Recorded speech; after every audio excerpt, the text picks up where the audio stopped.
Good evening, everyone. A warm welcome to all of you to this Essence Group Zoom session, special Zoom session. Today's topic is evolution of organometallic frameworks and their applications related to the 2025 Nobel Prize in Chemistry. These organometallic frameworks are special materials made by combining metals and organic molecules. They are bringing great changes in areas like energy, environment, and chemical research. We will learn how these discoveries are shaping the future of chemistry and sustainability. We are very happy to have Sri Maddali Srinivas garu with us today, a senior chemistry lecturer with more than 30 years of experience. He has guided and inspired many NEET and IIT students through his excellent teaching. Thank you, sir, for joining us and sharing your valuable knowledge with us this evening.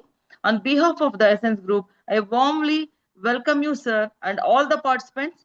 Let's enjoy this session, learn something new, and get inspired by the beauty of chemistry. Thank you. Thank you. Thank you, Amma. Thank you for the good, nice introductory speech. Thank you all for joining us this one more session. This is a delightful session. And pertaining to this Nobel Prize that was given in this particular year, it has got some specialty in that. The application part of the MOF is really wide. Actually, by mistake, I gave you that organometallic frameworks. It is actually metal organic frameworks. So, however, we carried with the same thing. Doesn't matter. But however, it has got a piece to do with the organometallic things also. The first organometallic compounds that were used in earlier days was like sodium acetylide, copper acetylide. This kind of things were there actually. Lithium, methane, and all that. There, what you have, the metal carbon bond used to be there. In the sense, carbon directly used to link with the metal. Say, for example, if you have sodium acetylide, in the ethyne molecule, the more electronegative carbon will have a bonding with metal directly. It is linked to the metal directly. Such compounds we will normally call them as organometallic compounds. So it was called actually organometallic compounds. So those compounds. And one among those compounds was actually Grignard reagent that actually has got a specific importance in organic chemistry synthesis part. Like for the most of the compounds, they use this Grignard reagent in order to synthesize the substances. Like alkyl magnesium halide will be the scientific name of the Grignard reagent. So in earlier days, like there was one scientist by name Victor Grignard. So whenever I talk about some kind of innovative things that is done or some kind of innovative discovery, which is made by a particular person, I usually pick up some points from that particular person's history and whatever that background is and what kind of interest he had towards that particular kind of work. So this Victor Grignard is actually a mathematician. So it has nothing to do with the chemistry. But somehow during that times, I do not know what could be the reason why he was given the post of a chemistry lecturer in a particular college. So he started teaching the what you call the organic chemistry.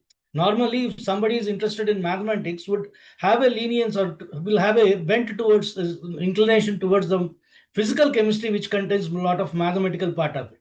But this gentleman actually he took off to do the research in the organic chemistry, and somehow he has made this brilliant discovery of Grignard reagent, in which there is a bond between carbon and metal.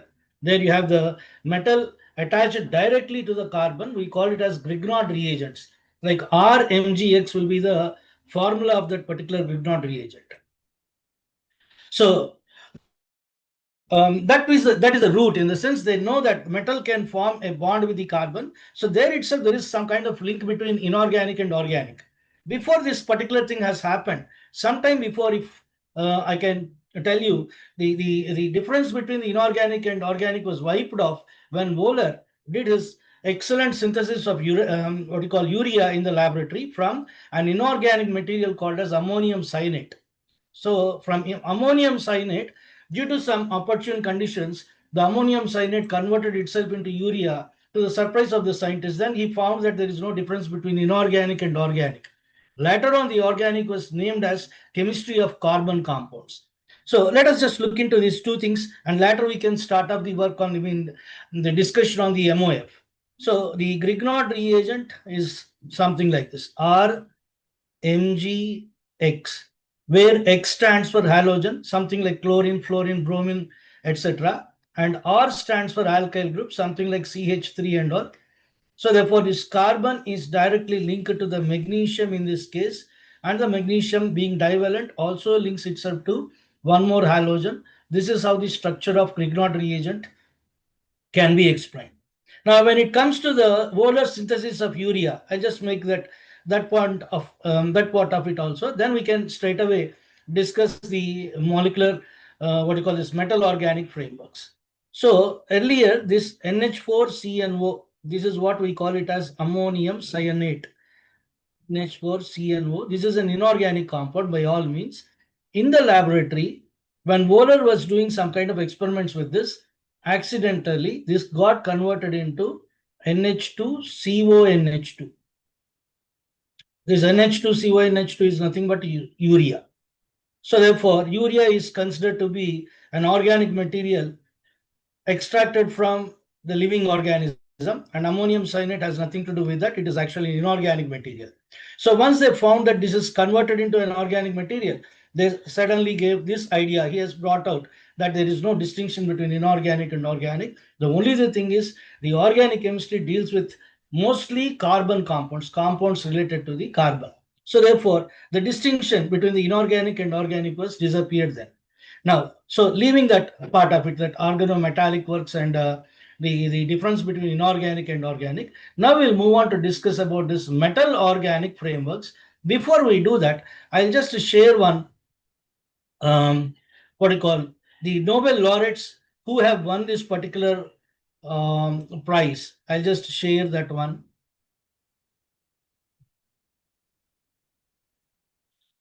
Let us see.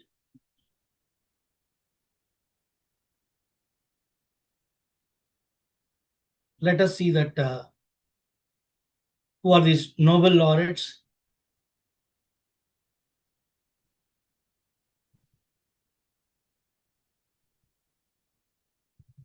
Those gentlemen who brought this particular startling discovery. I'll just share those.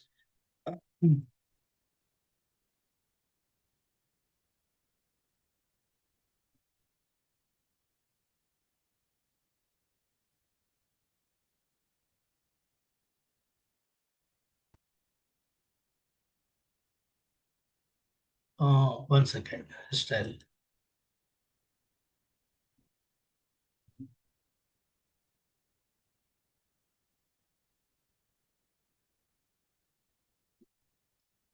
yeah. Yeah, these are the three gentlemen who contributed their work towards the metal organic frameworks, and all of them were genius in their own kind. And let me just read out their names. Susumu Kitagawa, he is from Japan. Richard Robson from Australia, and then Omar Yagi. He is from Berkeley University in the US, but actually he is originated from your Jordan. He was his early childhood and everything was there at what do you call the place called Jordan. So actually he was born to a Palestinian refugee family. So his father was only a sixth class graduate, sixth grade student, and he discontinued then onwards. And mother studied even less than that. Still, the Omar Yagi, he worked hard in those desert lands like in the Jordan and all, in the desert atmosphere, and he had to work hard in order to earn and keep himself learning. So that is the early childhood of Omar Yagi, which was a little bit more interesting to me because of the way he worked out during his childhood and how he has brought up himself, worked out so many things in chemistry, and this wonderful discovery of the metal organic frameworks he did. Everything was quite absolutely the manner in which he should be taken as an idol. He's actually that kind of people should be taken as our heroes in our lives. So that is the reason why I took some time in order to explain his childhood and all. So this Omar Yagi, actually, he was fond of the chemistry because he went through some pages in a library wherein he came to see certain kinds of molecular structures. Those molecular structures are, in fact, even we also read in our textbooks and all during our childhood, and even nowadays also I'm seeing that one. Ball and stick models, how the molecule will be represented like. So in the ball and stick model, they will represent methane, how it looks like, ethane, how it looks like, water, how it looks like, and all that. So he just looked into that kind of diagrams, and he was inspired by that, and he was got a fascination to learn about that. Later, he came to know that these are molecules which are around us and which made this nature and everything. So then he took that interest in the chemistry, and later he's responsible for the kind of metal organic frameworks that are now widely talked about. And then you have this Richard Robson. He hails from Australia, though he was actually he did a little bit of work and pioneering work. He started in the 1975 itself, and now at the age of something like 80 plus, he's a recipient of the Nobel Prize. He's around 85 or 88, something like that. So then at this age he received that, and he continuously is working, and right from the beginning his interest is actually towards mathematics. Like he used to be fascinated with the figures like bond angles and all that geometry kind of things. So he was giving a lecture upon molecular modeling. In the present day also he's he's guiding the people regarding the molecular models, how the model can be prepared, what kind of geometry the molecule will have, which kind of bond it is made up of, what is the bond angle, like angle between the bond orbitals, how it will make a particular molecule in a particular shape. These things were discussed by Richard Robson. And then Susumu Kitagawa, he has got a very good lineage, in the sense one of his relatives was already a Nobel laureate, like his grandfather only. And then that is one thing. Kui, who got the Nobel Prize for quantum chemistry. And then the next one, next to him is Yukawa.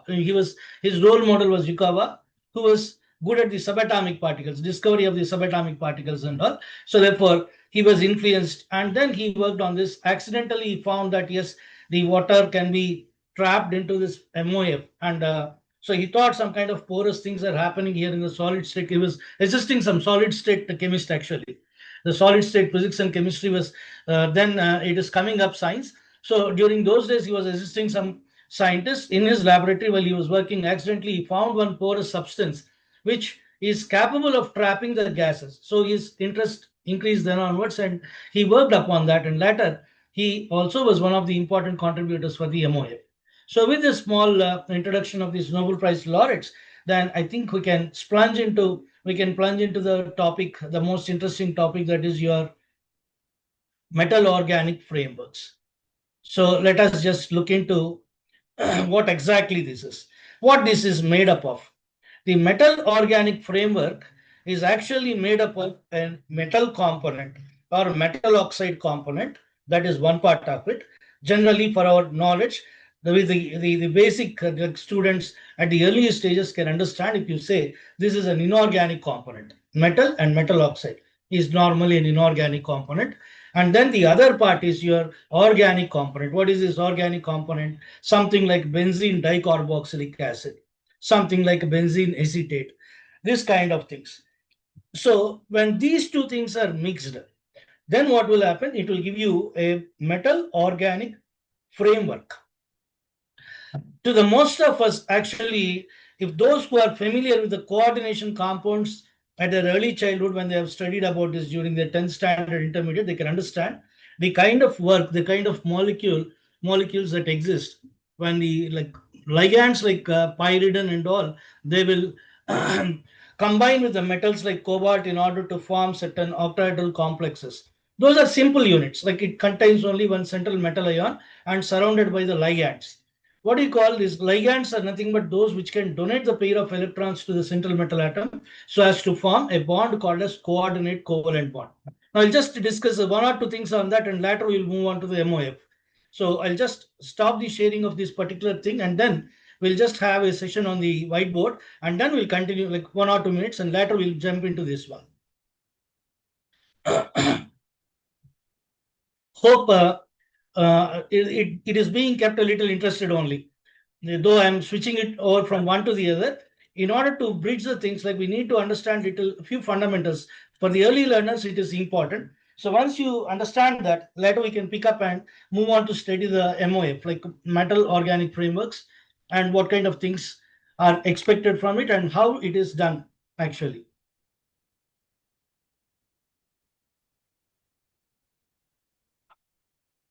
It's taking little time. Okay.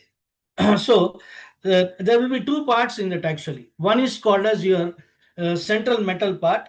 The central metal part will be surrounded by a group of atoms. So these group of atoms are groups. They are called as ligands. These ligands, they will form a coordinate covalent bond with the central metal atom by donating the lone pairs of electrons to the central metal atom. And the central metal atom accommodates these electrons into its empty orbitals, which are reorganized. Like these orbitals are reorganized with some kind of shape, like they undergo hybridization. So, and they form some kind of geometry, octahedral, tetrahedral, some such kind of geometry they will assume. And into those orbitals, the electrons will be donated by the ligands, and thereby you get the geometry of the compound. So that is a simple unit of a coordinate covalent compounds. But when it comes to the metal organic frameworks, it is actually a network. So in that you don't find the bond between carbon and metal directly. The carbon and the metal are linked by some kind of donor atoms, like something like oxygen, something like nitrogen, some such kind of donor atoms will link the metal with the organic part. So such kind of things we call them as, what do we call? We call them as metal organic framework. So I think it's taking little time, might be because of the overloading of the desktop, I think. Okay, we can move on to the presentation part of itself. But what I like to tell you all is, if suppose if the metal is at the central position and the ligands will arrange themselves like this, one here, one here, one here, and one here, one here, and one this side. So that will form an octahedral structure. When you look at that geometry, it appears like an octahedral structure when it is surrounded by the ligands on all six sides of the metal atom. So such kind of complexes, if it is appearing in a single unit, we call it as a coordination compound. So that is how we can understand about the coordinate bond between the ligand and the central metal atom. Now, when it comes to the metal organic frameworks, let us see how the things can be explained. Now, already we have started this. So, yeah, sometime after the whiteboard will come into the form, then once again I'll explain you exactly what does it mean. Hope it is being shared.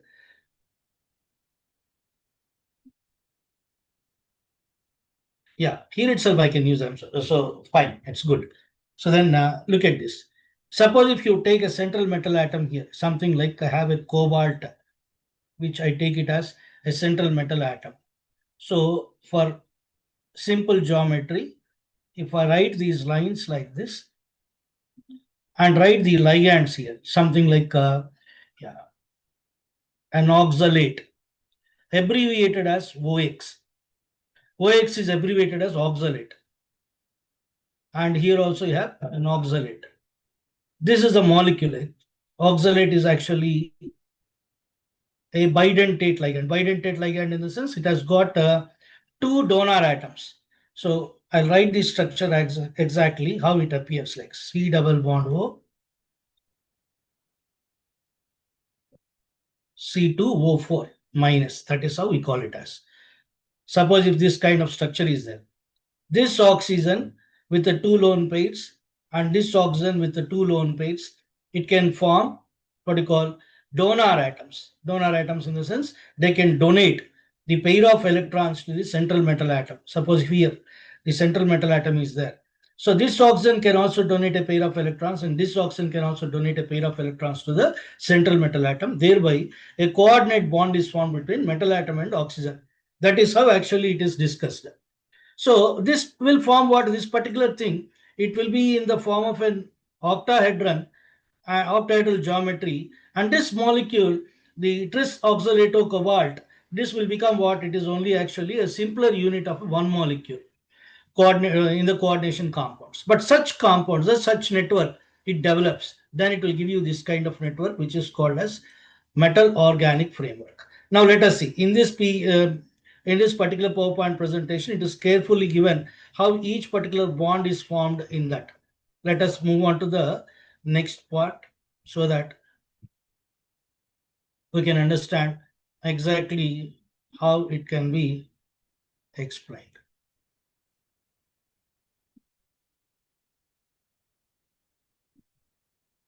Now let us move on to the next slide.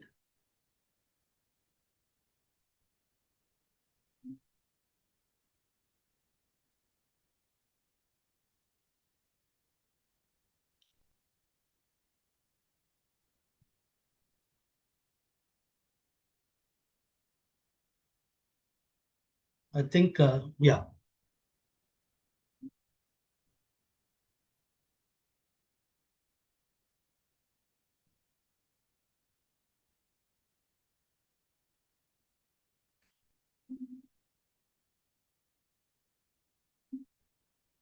Yeah.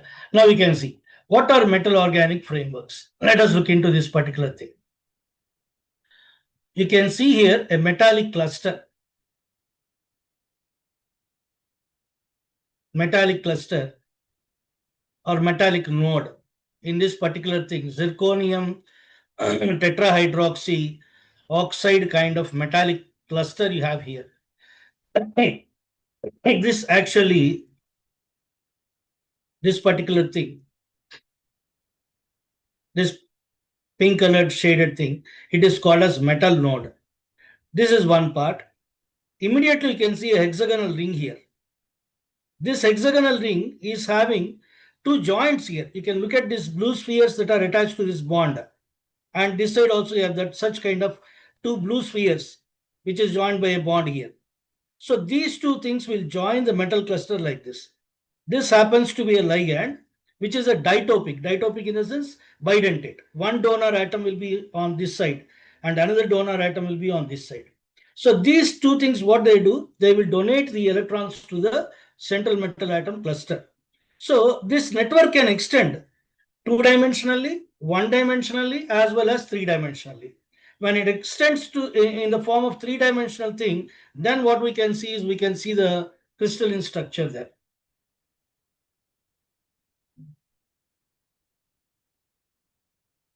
So this is the crystalline structure, three-dimensional crystalline structure you can watch here. So that is how the metal organic framework will form.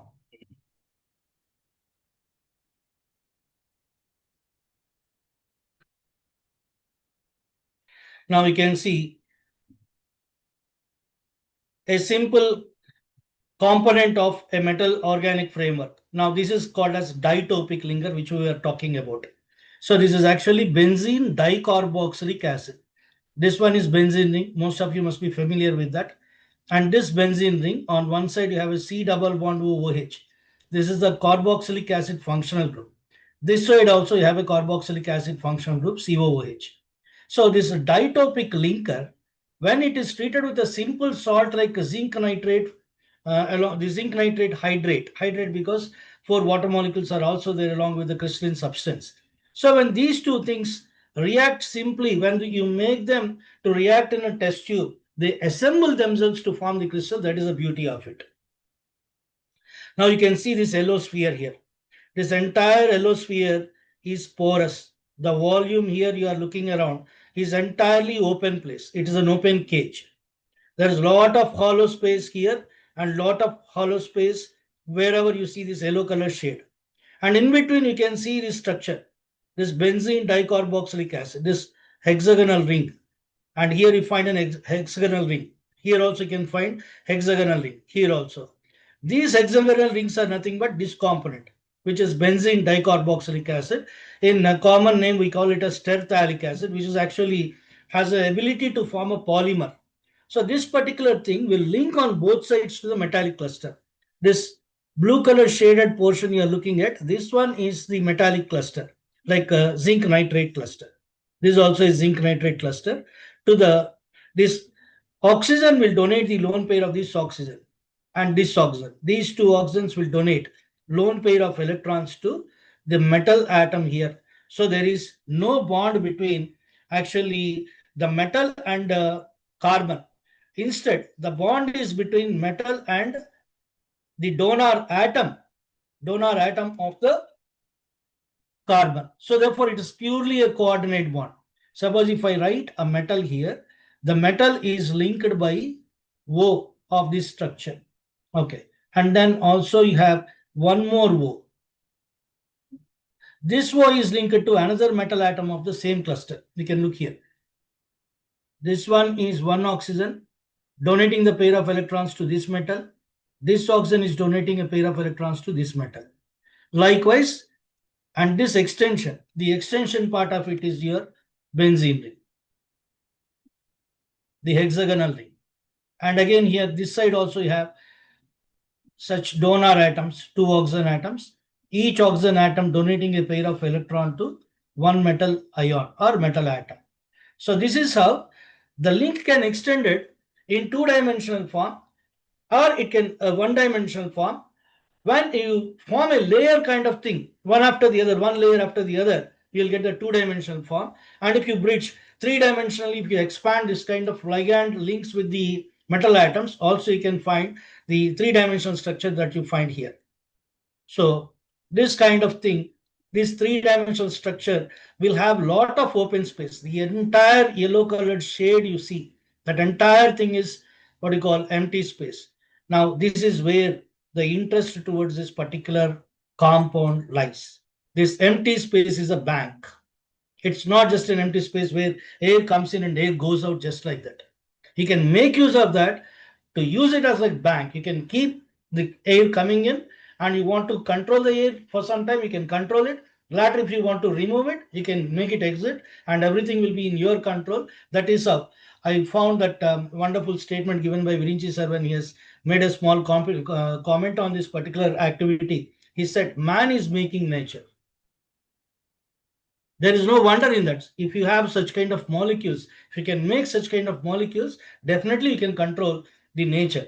And one of the wonderful, startling experiments that was done in the Arizona by the students of the gentleman we are talking about, the person who came from the Jordan, the Omar Yagi, his students performed wonderful experiment in a desert in the Arizona area, and they trapped water molecules in a small bottle.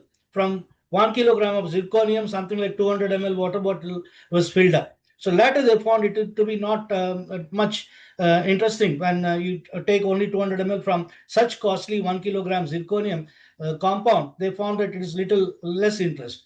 Later, what did they do is they shifted their interest and found zirconium can be replaced by the aluminum. So they replaced the zirconium compound with the aluminum. They found aluminum is cheaper. So with that, you can extract as much amount of water and at very less expense. And the extraction of water from the desert atmosphere, absolutely, if you listen to that, it's really wonderful and mind-boggling. And it's next thing like you are creating a new world where the things are deserted because of man-made things. Man again is rebuilding. In a desert, you are creating water. In the sense, you are not creating, in the sense, you are ripping out the water from the atmosphere that is available to you. By using this, the only thing what you have is whatever the available resources with us, like this kind of molecular metal organic frameworks. So, okay. So therefore, this is how we can understand how wonderful this particular the metal organic framework is about. Now you have seen the ditopic structure of benzene dicarboxylic acid, which can donate the oxygen, which can donate the electron pairs through its oxygen to the metals, and then can form the three-dimensional crystalline structure like this. Now we can move on. You can see one more kind of ligand. This is called as tritopic. In coordinate chemistry, we also call them as tridentate. Tridentate in the sense you have 3 donor atoms, like 3 into 2 in this case, you have 3 into 2, 6 donor atoms. This oxygen can donate, even this oxygen can donate. This oxygen can donate, and even this oxygen can donate. So when you link it with the tritopic, if it is ditopic, you will get this kind of structure. If it is tritopic, more complex structure you will have. This kind of network you will have on all its sides when zinc nitrate is mixed with this kind of compound. So actually these things were modeled in the laboratory. Hypothetically, they have imagined, and then they made the ball and stick models. Later, they combined these things, and they found to that amazing, interesting thing that they have come into the shape as desired by them. You think and you can act, then it will get materialized, is what exactly Omar Yagi told in his one of the speeches. That was wonderful, actually. He imagined. He said this imagination has got a scientific basis. So you work on that. With confidence, they worked on that. They found some kind of hindrances during their process. Later, they somehow overcome those hindrances, then negotiated with all kinds of challenges, overcome them, and then finally they came out with wonderful structures called as metal organic framework, and which is quite useful as of now in several kinds of applications. Later, we will discuss even about the application part of it. All these names that we are seeing, that UMCM1, these are all different abbreviations are unique way of naming the compound. MOF is nothing but metal organic framework. 177 is the number given to that.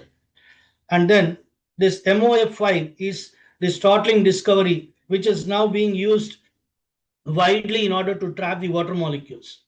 This one. In the place of the zinc, of course, they will be using something like aluminum as of now.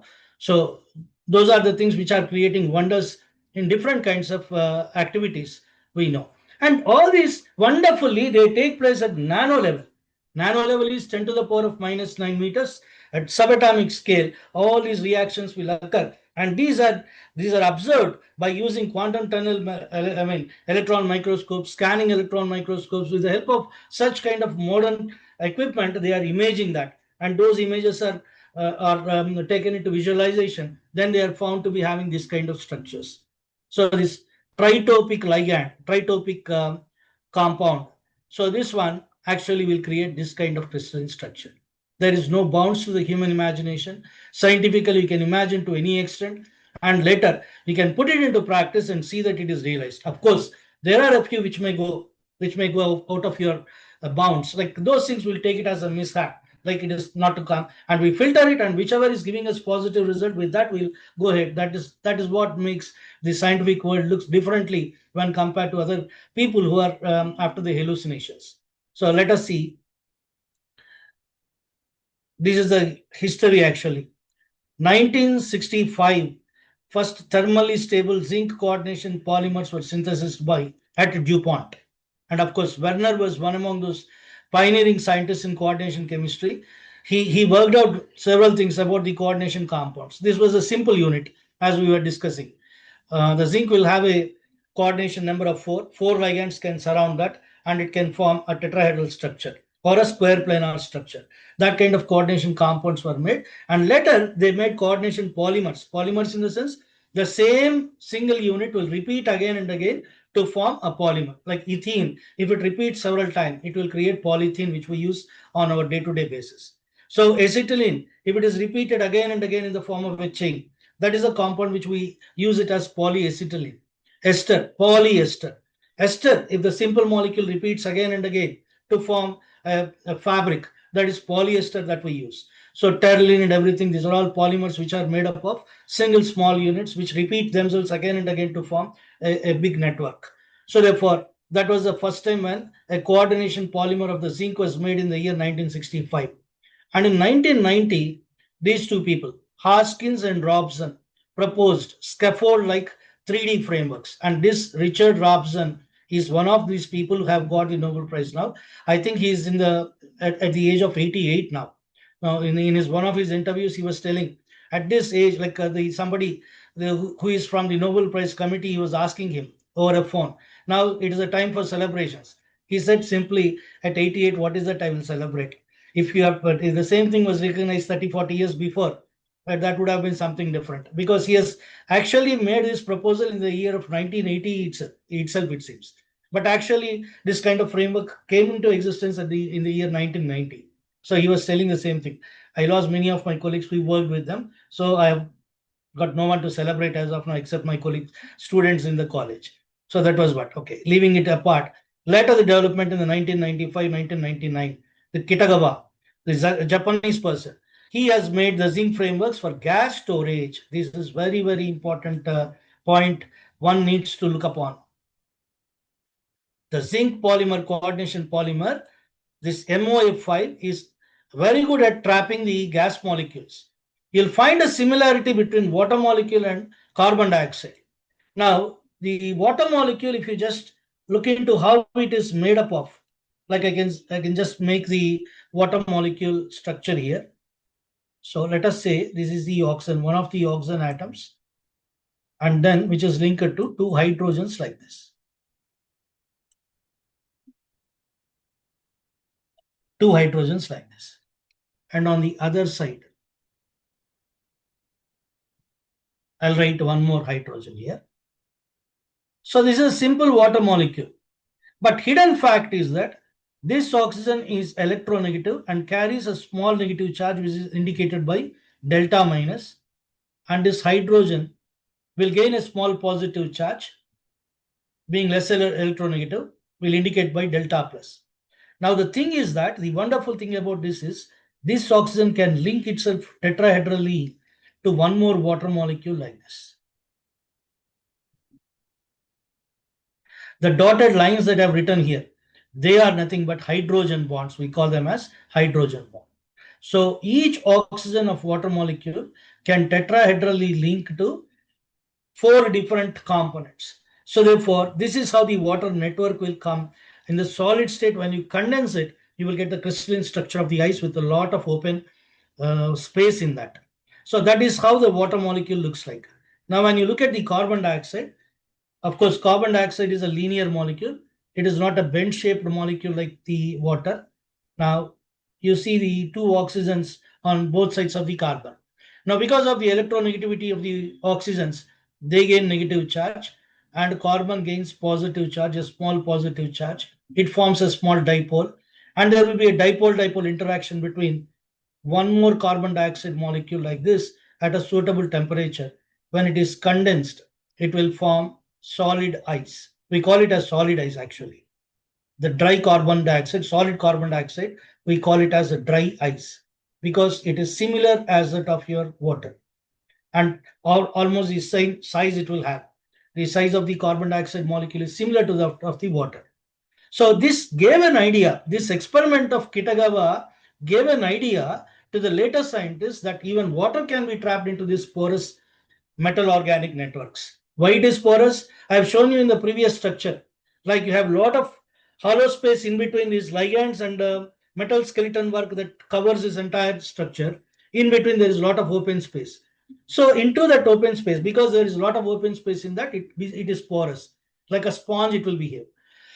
Into those porous sacs, into that porous areas, that open cages, these gas molecules like carbon dioxide, even water molecules, they can get into that and they can get trapped. Even hydrogen, nitrogen, they can get trapped into this porous side of the molecule or the metal organic framework. So that is how the gas was stored in his attempt by Kitagawa during his experiments during the period of 1997. You can watch when this was done.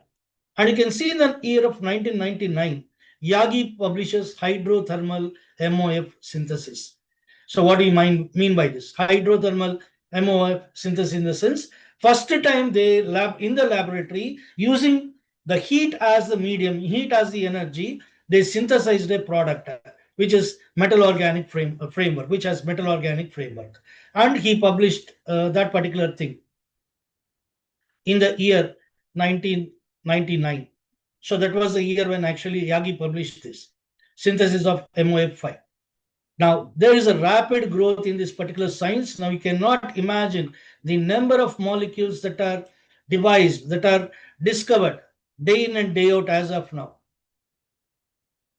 You can see there are so many such molecules coming up. How many molecules? You can see rapid growth in popularity and application. In the year 2019, gas storage, catalysis purification, light harvesting, drug delivery conductivity, magnetism, oncology, this many areas. Into these areas, the applications went on. And 75,600 metal organic frameworks are registered in the CSD in the year 2019. So you can imagine how rapidly this particular thing is growing on. So now that will help us in order to understand the remaining things about these molecular frameworks. So let us look into the roadmap for metal organic framework synthesis. So we learned that Yagi did that by using the thermal energy. He synthesized the metal organic frameworks. Later, synthesis through self-assembly. Synthesis through self-assembly is a simple process. You just bring in the 2 kinds of things, the simple metal salt, zinc chloride here, and an organic linker. This is benzene dicarboxylic acid. Both the things will be taken into a test tube. A suitable solvent like DMF. DMF means dimethyl formamide. So that kind of solvent is taken along with that, and it is just stirred, or otherwise without stirring. If you start heating it up, then what will happen? Then in the further stage, just centrifuge and filter, then you will get this kind of crystalline structure. So the temperature, order of addition, metal source, and all these things are to be put into control. There are some lacunae in initial days. Later they overcome those things, and now they are able to produce thermally stable crystalline structures. Earlier, when exposed to high temperature, there used to be disintegration of the molecular framework. But later on, they studied, and under controlled conditions, they are able to produce a stable, thermally stable networks like this. So the two reactions, the things that they both things, they will come into reaction, like zinc chloride as well as this organic linker, benzene dicarboxylic acid, in the presence of dimethyl formamide. When heated gently for a few hours or few days, they come together and they will self-assemble to form the crystalline structure. They themselves is assemble to form the structure. And wonderful thing about this is, at other temperature it can be dismantled too. Whatever the assemblage that we have seen here, if you just change the condition to a different condition, then you can disengage them. You can bring out them by hydrogenating the dicarboxylate anion that is produced from the benzene dicarboxylic acid can be recovered into the same molecule. It will produce terephthalic acid once again. And also the zinc chloride cluster that gets separated as it is in the form of zinc chloride. So for whatever purpose you have used it for some time, it is useful for that many years or that many days. Later, if you want to dismember it, you can do it without losing any energy, without losing any amount of material that is used in making up these two things. This is nothing but, it is called as 100% efficiency with no pollution, nothing, no kind of what you call disadvantage. This is green chemistry mechanism. Green chemistry is the chemistry that is springing up nowadays in order to make the substances with absolutely zero pollution, and also giving rise to 100% efficiency without any wastage of the things. So this is one kind of green chemistry mechanism which they can use in order to prepare. This is a kind of green chemistry mechanism only in order to make this kind of metal organic frameworks. So the rapid assembly of these different members like ditopic chelating oxygen ligands along with the zirconium or titanium, they can form sometimes some kind of disordered aggregates too if the temperature and other things are not favoring.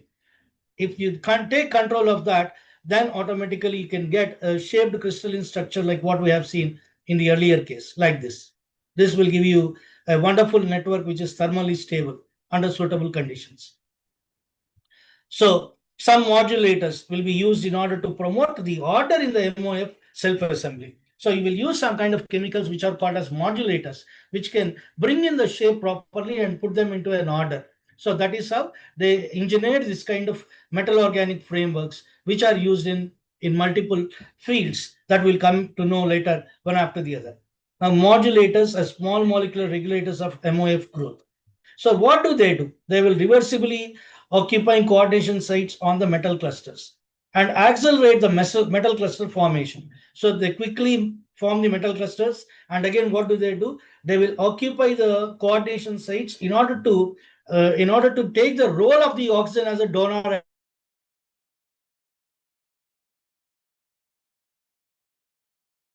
The problem will be rectified and you can get a proper geometric crystal. You can see now this is benzene dicarboxylic acid. Now this is benzoic acid. This one is benzoic acid. Now the benzoic acid, a single benzoic acid can form one particular unit. And this is a ditopic. This is a single unit. Now you can see two things are joined by this one.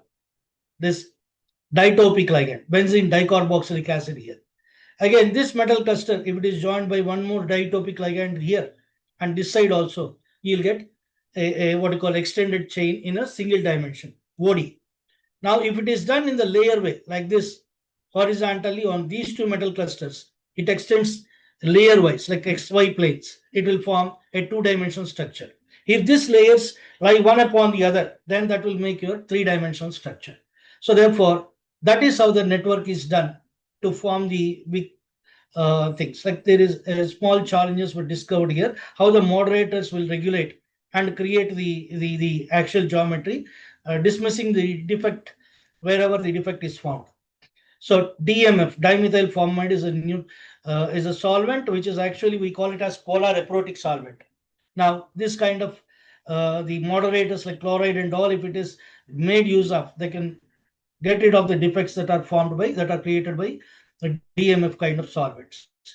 Now, alternatives to the solvothermal MOF, in case if you don't want to use heat, then you can use simply electrochemical process. So suppose if you take the organic substance and dissolve into the DMF, dimethyl formamide, and or otherwise some kind of polar solvent like water, and dip this electrode into that zinc anode. Now zinc anode will liberate the Zn2 plus ions into the solution. So the Zn2 plus solution, that ions can make a link with the organic cluster, then it will form the metal organic framework. So this is an electrochemical way of doing the metal organic frameworks. So you will dip the zinc electrode into a suitable solution, which is made up of the organic framework dissolved into something like dimethyl formamide or diethyl formamide. And then when the electricity is supplied, then what will happen? Zinc will lose the electrons to form zinc anode, zinc Zn2 plus.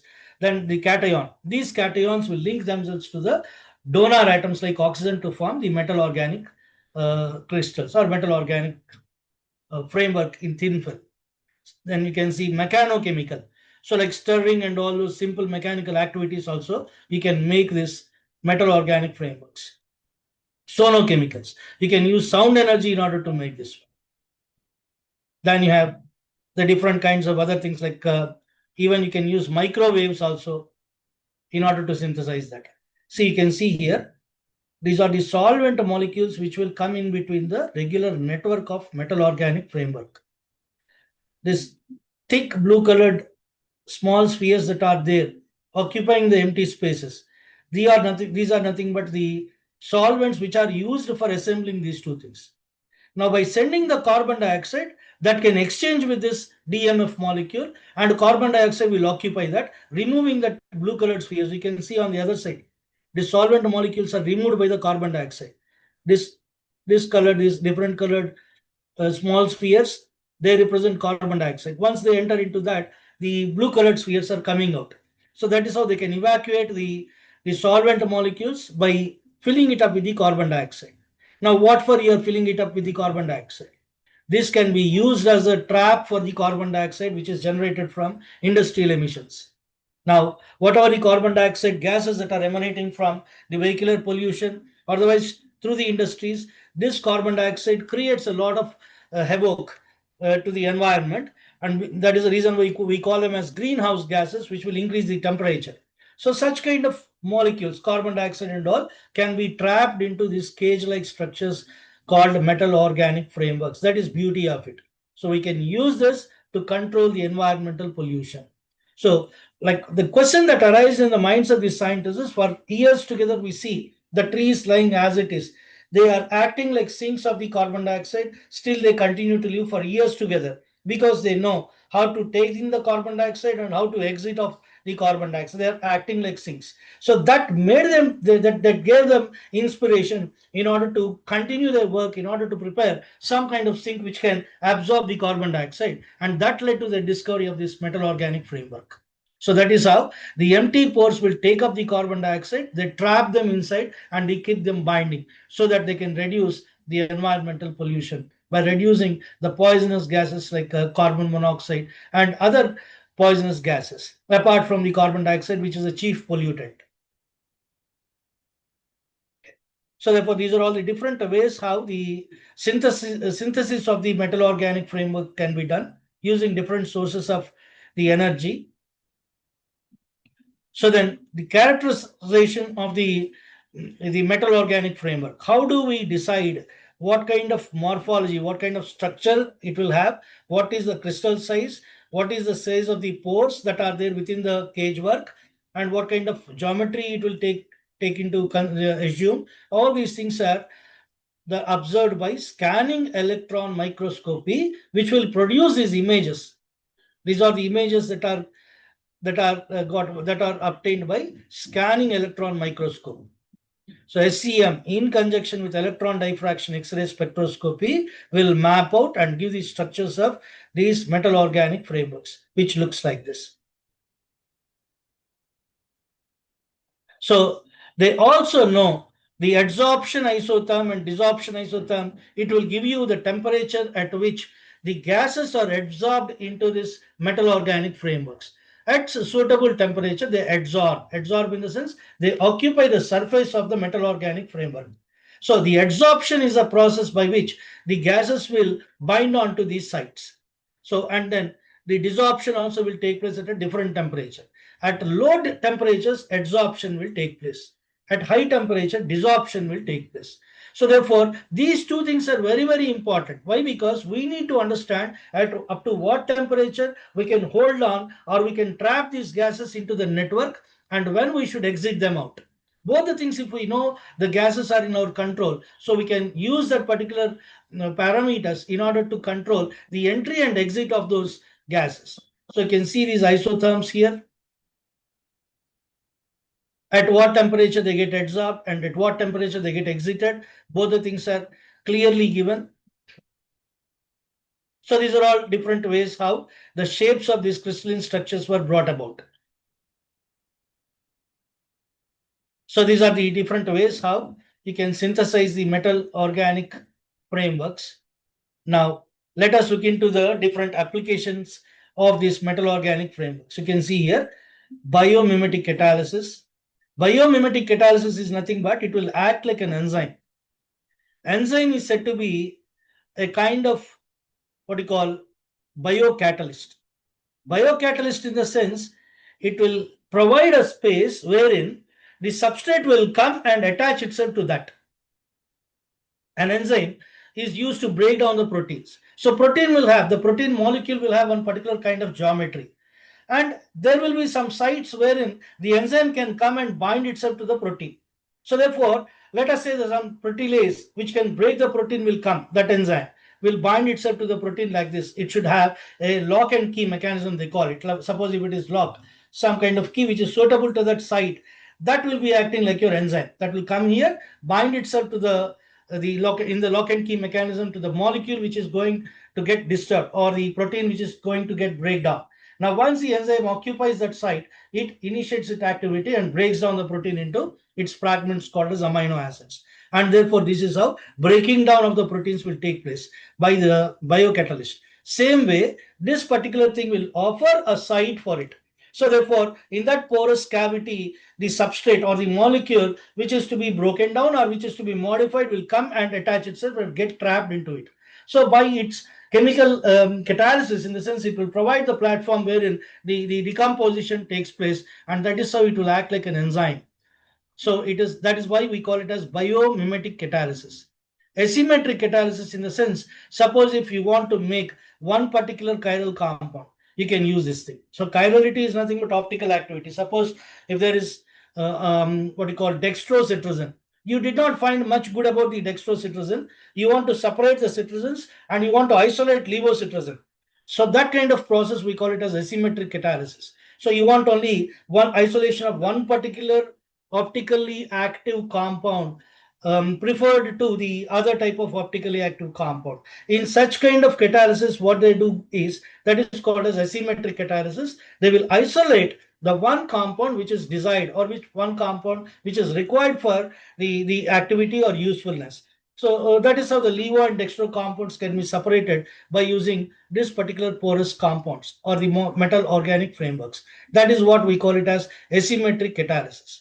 Then you have organocatalysis, like in most of the organic chemistry, like Friedel-Crafts alkylation, acylation, aldol condensation, Claisen condensation. These are all different kinds of chemical reactions that we see in the laboratory as well as in the industries. All those things involve a lot of energy. A very high amount of energy is required for carrying out such reactions. Apart from that, they also require Lewis acids as catalysts. So when you use such kind of Lewis acids at the expense of the chemicals, you need to carry out the reactions to prepare that alkyl benzene or acyl benzene, such kind of compounds. But when you use this metal organic frameworks with no deficiency of the matter or energy, the reaction can be carried out at a very low temperature using very less energy, and the catalysis will be wonderful. It offers both heterogeneous and as well as homogeneous catalysis, of which heterogeneous catalysis is highly important because it will be in the solid state. It can carry out the heterogeneous catalysis wonderfully well.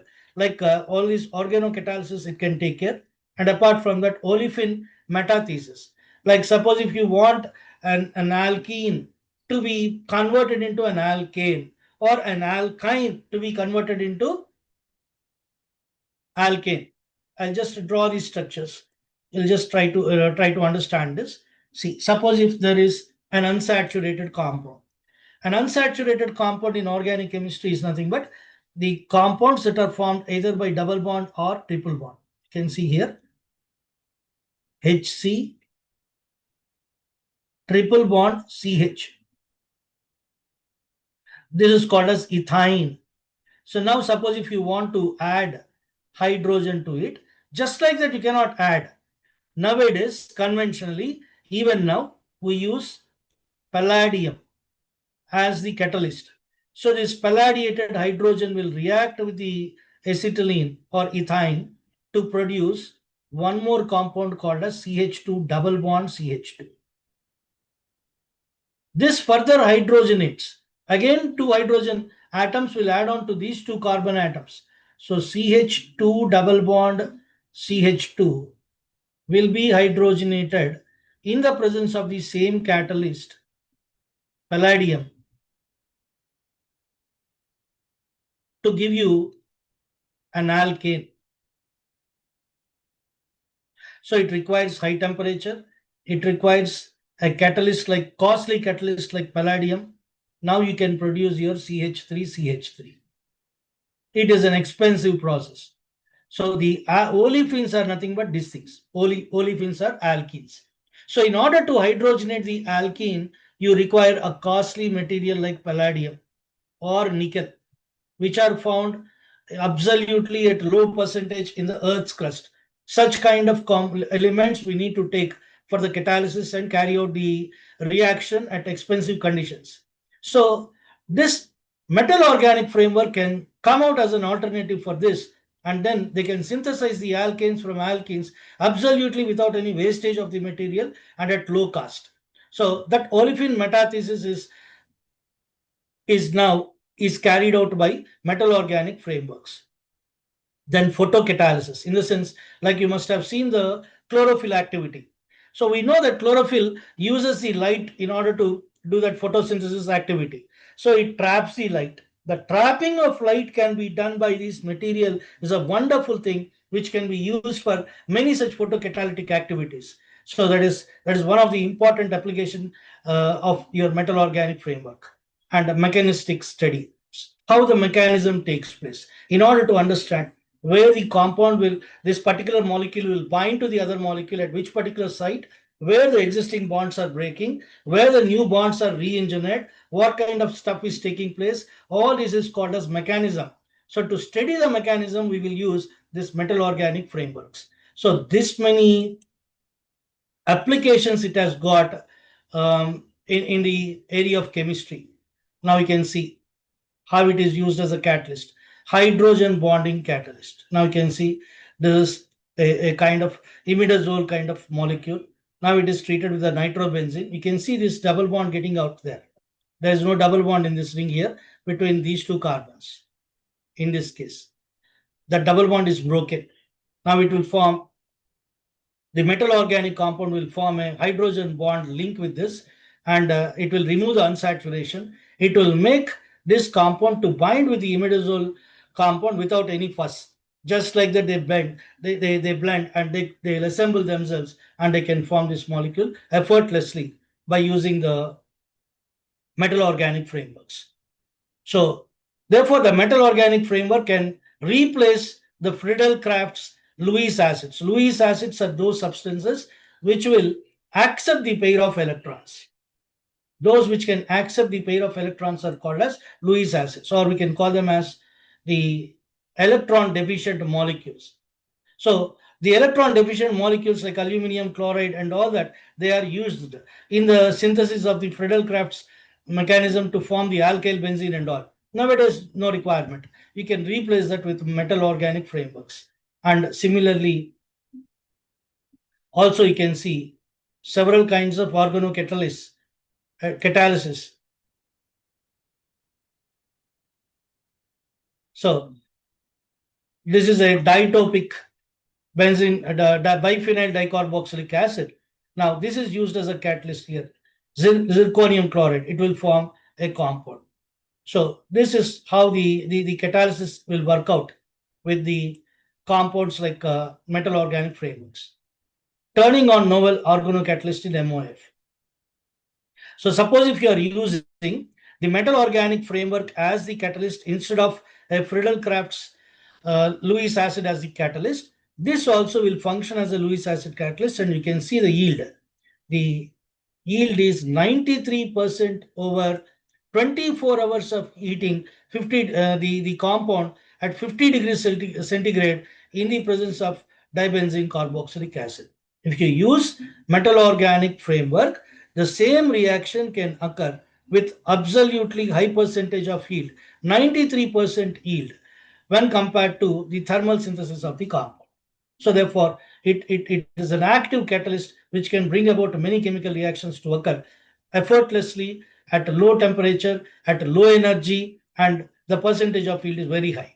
Now you can see self-assemblage of the compounds to form this kind of compound. You can see only the yield is 7%. But when you can see metal organic compound, when it is used, the percentage of yield is increased. It is about 22%. Now, chiral MOF catalyst, this is what I told you about the asymmetric catalysis. Now, you can look at this compound.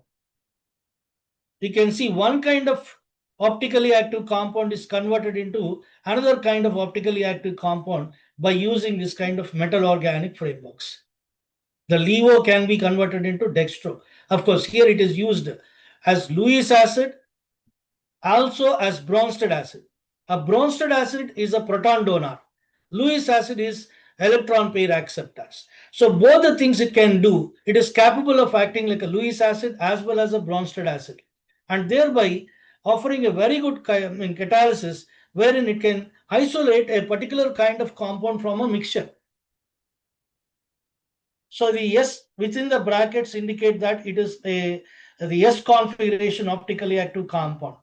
Now you have, this is the S tetratopic linker, which is reacting with this metal cluster in order to form the metal organic compound like this, which is forming a spiro compound with the same configuration, S configuration only. Suppose if this is levorotatory, this also will be levorotatory. Suppose if this is dextrorotatory, this also will become dextrorotatory. So by using selective, what you call the ligands, we can make a desired kind of compound from the activity, catalytic activity. So the chiral MOF catalysis, they have extended the illustrations with few more examples. So this is how the reactions will carry out in the presence of the chiral ditopic or tetratopic or multitopic ligands like this. S-pyro1 is used as a catalyst for this reaction, which is used both as Lewis acid as well as Bronsted acid in order to bring out the reaction. You can see the kind of reaction that takes place here. So it is removing these two hydrogens, and thereby both NH, they will form a ring with the benzene. These two hydrogens are removed along with this oxygen in the form of H2O. Then this hydrogen is linked back to the benzene ring, and then you will get this kind of compound. So the entire reaction is carried out by S-pyro1 as a catalyst in the presence of a solvent called as chloroform at 60 degrees Celsius, heating around up to 18 hours, with MgSO4 also as one of the co-catalysts. Product yield, if you use S-pyro 99%, and you will get whichever product is formed will have the same kind of configuration, S configuration. If you are using R-pyro1 as catalyst, 99% yield will give you R configuration product. So you can see selective catalysis of desired optical activity can be carried out by using the metal organic frameworks. See, you can see how the MOF can function as both Bronsted acid and a Lewis acid. A Bronsted acid is one which can donate the proton, and a Lewis acid is one which can accept the pair of electrons. So both ways it can act. This is the illustration that is showing that it can act both like a Lewis acid as well as a Bronsted acid. Now, It is enantioselective three-component Friedel-Crafts reaction.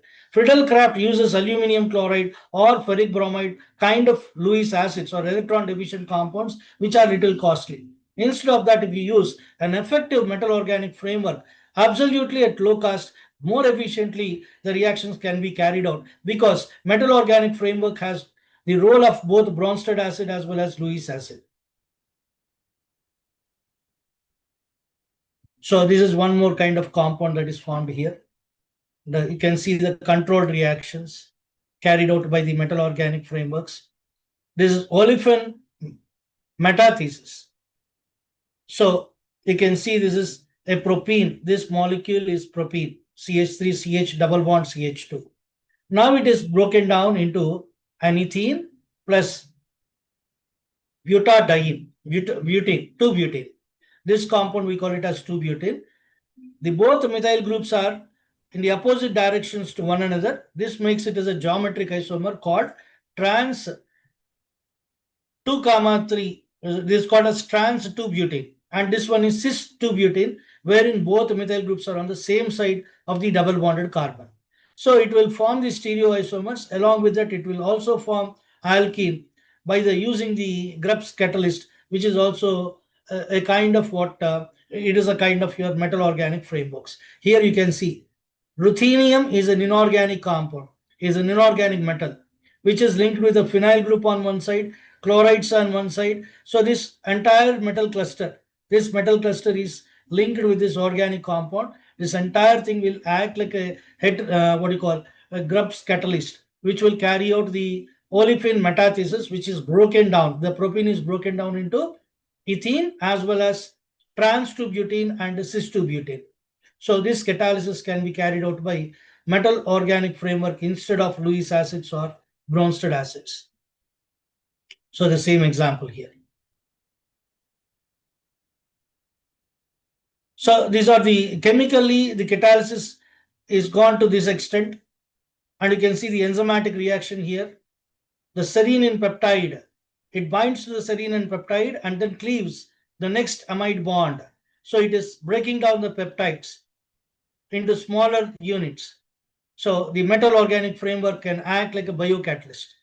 That is what is seen here. So it has got an enzyme-like complexity because of the porous structure, which can allow the substrate molecule to seat onto that. And later the biochemical activity will take place. The similar biomimic catalytic activity will take place, and the particular protein, if it is meant for synthesis, it will synthesize. If it is meant for breaking down, it will break down the bonds and make it into the amino acids. So both the activities can be carried out by this metal organic frameworks. So the single X-ray diffraction, if you use that mechanism, you can see how the mechanism of the metal organo framework can take place in such kind of organic reactions.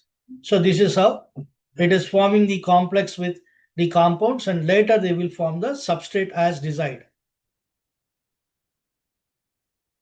So this is also mostly chemical activities. They are showing that cis trans isomerization with methyl iodide. Even methyl bromide can also be taken as an alternative. Now, photocatalysis. The light is trapped by this metal organic framework. The electrons at the lower level, these electrons get excited and they will move on to the conduction bond. Also, the recombination is possible. This is how they can act like what? They can act like what we call electron transmitters, like diodes. How the electrons gets transmitted through porous structures from one place to the other place, like what we can be seen even in the solid state physics.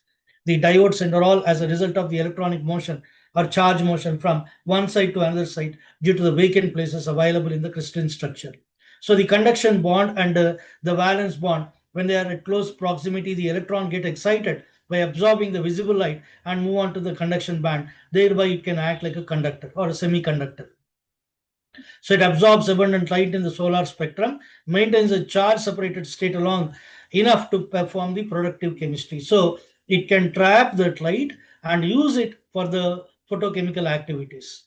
So the carbon dioxide by using the visible light in the presence of triethanoalamine. This can convert itself into HC double bond O minus, a formate. It is forming a formate by using this visible light trapped by a metal organic compound, which is abbreviated as PCN triple two. PCN triple two is the name of the MOF, metal organic compound, metal organic framework, that is used as the catalyst, which will trap the visible light and bring out the necessary changes for the carbon dioxide to become formate here. Formate on acidic hydrolysis later becomes formic acid. So formic acid has got its own uses in the organic chemistry. So you can see these porphyrin rings, which are attached to the central metal atom. A similar kind of thing we can see even in your biomolecules, like something like your cyanocobalamin, and also you can see such kind of activities in hemoglobin as well as in chlorophyll. The central metal atom is surrounded by porphyrin rings, and then the metal atoms will acting as like a recipients. They receive the electron pairs that are donated by the ligands, and thus they will form the clusters, which also do the catalysis. The nature is imitated by this particular metal organo frameworks. Nowadays, now you can replace that. See this wonderful activity. Lanthanide doping to promote electron hole separation. So if cerium or titanium or zirconium, these kind of things, when they are doped, when they are joined with the metallic cluster, what they do is they trigger the electronic movement, and then they can make the electron pass through the holes that are created from one side to the other side, and it helps in electronic conductivity. So helps in the what we call electric transferring, the electric energy being transferred from one place to the other place, which is nothing but your conductivity. So you can see the linker-centered orbitals will absorb the light, these pi orbitals, and then they excite the electrons. Excited electrons will moving into the anti-bonding orbitals called as pi star.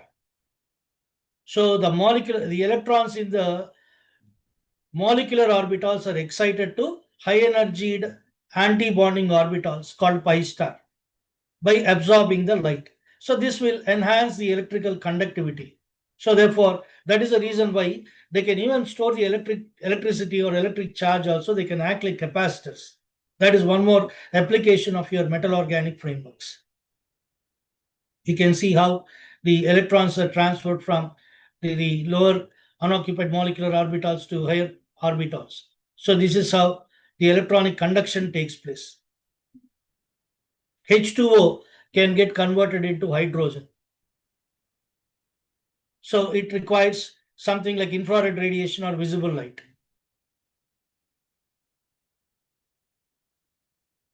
Now, this is some composite metal organic framework networks which are developed, which will create the pores of different sizes. You can see here, 450 nanometers is the size of the pore, is the empty cavity. Here you can see very small 3 nanometers cavity here in this kind of thing. And here you can see 40 nanometers thick porous MOF. And here you can see 10 nanometers pore, that is cavity between the metal clusters and organic compounds. So different kinds of sizes of the pores can be built according to the requirement in the metal organic framework. That is the advantage of that. So you can see entire hydrogen evolution. Water, it is trapped inside this metal organic framework, and then it is converted into the hydrogen. So the lanthanide up conversion nanoparticles.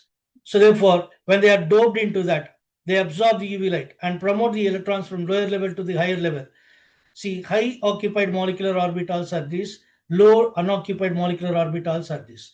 So from highly occupied molecular orbitals, electrons get transmitted to low unoccupied molecular orbitals.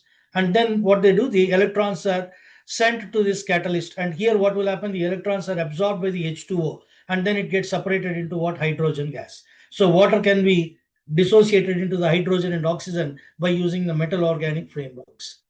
So such a wonderful chemical reactions can be brought about with utmost high efficiency using the green chemistry principles at no wastage and also without any pollution This is the advantage of your metal organo frameworks. Using the visible light, they can make the electrons move from one place to the another place and use it to store the energy and carry out the reactions like the separation of the water molecule into the hydrogen. So these are all the different applications of the metal organic framework. So this is how different kinds of MOF look like. The images of the MOF. They are designed for the catalysis, not for sake of structural aesthetics, in the sense, not for making it look brighter and attractive.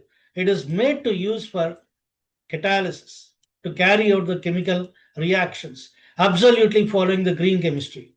Identification of robust MOF classes amenable to the structural modification.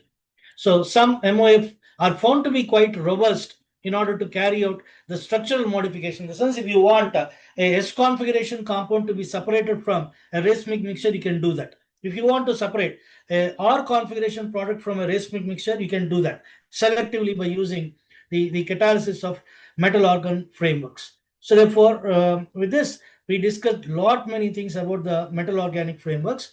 One or two important things I'll just let you know through the whiteboard, and then we can close it and open for the discussion.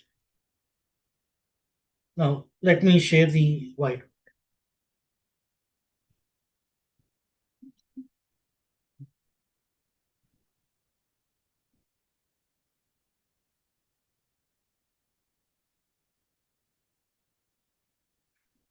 So the most important part of it is, like, suppose if the people who live in the environment wherein water scarcity prevails a lot, for them, this particular metal organic framework is something like magic. So it can really help it. Like, just I wanted to throw a light upon this particular topic. I'm trying to bring out that whiteboard. It is not completely loaded up. If it is not done, then I'll have to go for an alternate. Okay.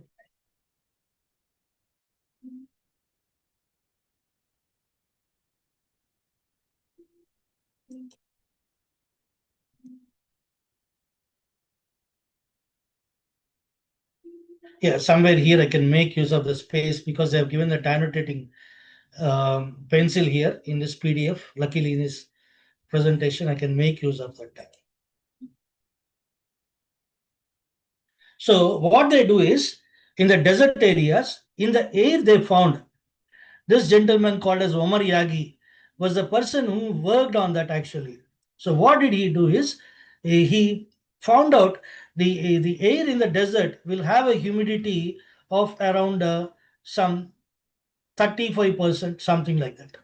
Some humidity will be there. In nothing but it is having some kind of water vapor in it.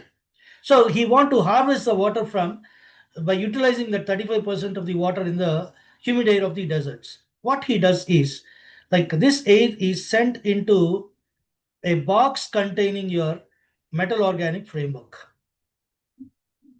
Now it is surrounded by a condenser too. At room temperature, they will allow the air to enter into that, such that what will happen? This network, metal organic framework, carrying so many empty cavities here. In between, you have the metal, with the ligand linking the other metal. Between that, you'll find a lot of open space. Into this open space, the water molecules will get trapped like this. These are the empty spaces, let us say. Into this, the water molecules will get trapped during the night time, because at the night time temperature will be lower. So during that time, what will happen? The air is allowed to get into that. So the water molecules will get trapped into it, and then at 27 degrees Celsius it will happen. Now, then what will happen? They condensate it. They condense in the sense, by circulating some cool air around that, what they do is they will condense it. So therefore, they become ice-like structure within the porous cavities of the metal organic framework. Now, how to draw out the water from it? During the daytime, the temperatures will soar. When temperatures increase, they found that at 45 degrees Celsius, the desorption will take place. This is called as adsorption. When the water molecules occupy that empty sites, desorption is getting out of that. The desorption will take place when the temperature is increased up to 45 degrees Celsius. So during the daytime, anyway, the temperature will increase. At some point of time, they will come out on their own in the form of the liquid, and that can be collected. So what a beautiful way how they have harvested water from the desert air. Where the scarcity of water is there, they are making the water in that kind of thing, which is unimaginable under normal circumstances. Why? Because in order to condense such an air, it requires around minus 1.5 degrees Celsius. You have to cool down the air to that temperature by using condensers, which is a very big, huge process which involves a lot of expenses. But alternately, if you use this metal organic framework, just trap it and then circulate the cool air for some time, then automatically during the night time at room temperature itself you are able to condense that one and make it into the form of an ice. Later, the tetrahedral structure of the ice with open cavities that is formed inside this framework, once the temperature is risen in during the daytime, it comes out automatically through an outlet provided in the cage, and it comes out and it can be collected. So as of now they are still trying to improve that, but the MOF they have used, actually it is expensive because it uses zirconium as the metal, as the metal cluster. That zirconium is a very expensive one. 1 kilogram costs some huge amount of dollars. So alternately, now they are using aluminum clusters, which is a very cheap one.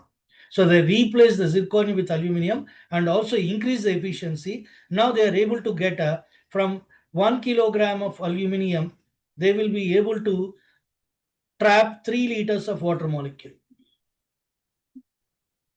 In the desert areas, at the cost of 1 kilogram aluminum, if you are producing 3 liters of water, it is highly appreciable kind of activity. And now the further even the kind of the thing is increased. Even now in other countries also it is spread. This technology being awarded with a Nobel Prize, I think it will get popular even other countries too. However, when I just searched out whether some kind of activity is taking place in India too, it's wonderful. Now it is being used. It is being in the experimental stage wherein they are trying to store the hydrogen into the storage tanks by using the what you call metal organic frameworks. Earlier, the conventional way of hydrogen storage is a costly one, and also there is no much surety in that process. Like they used to make a magnesium titanium alloy in the tankers, and they used to store the hydrogen.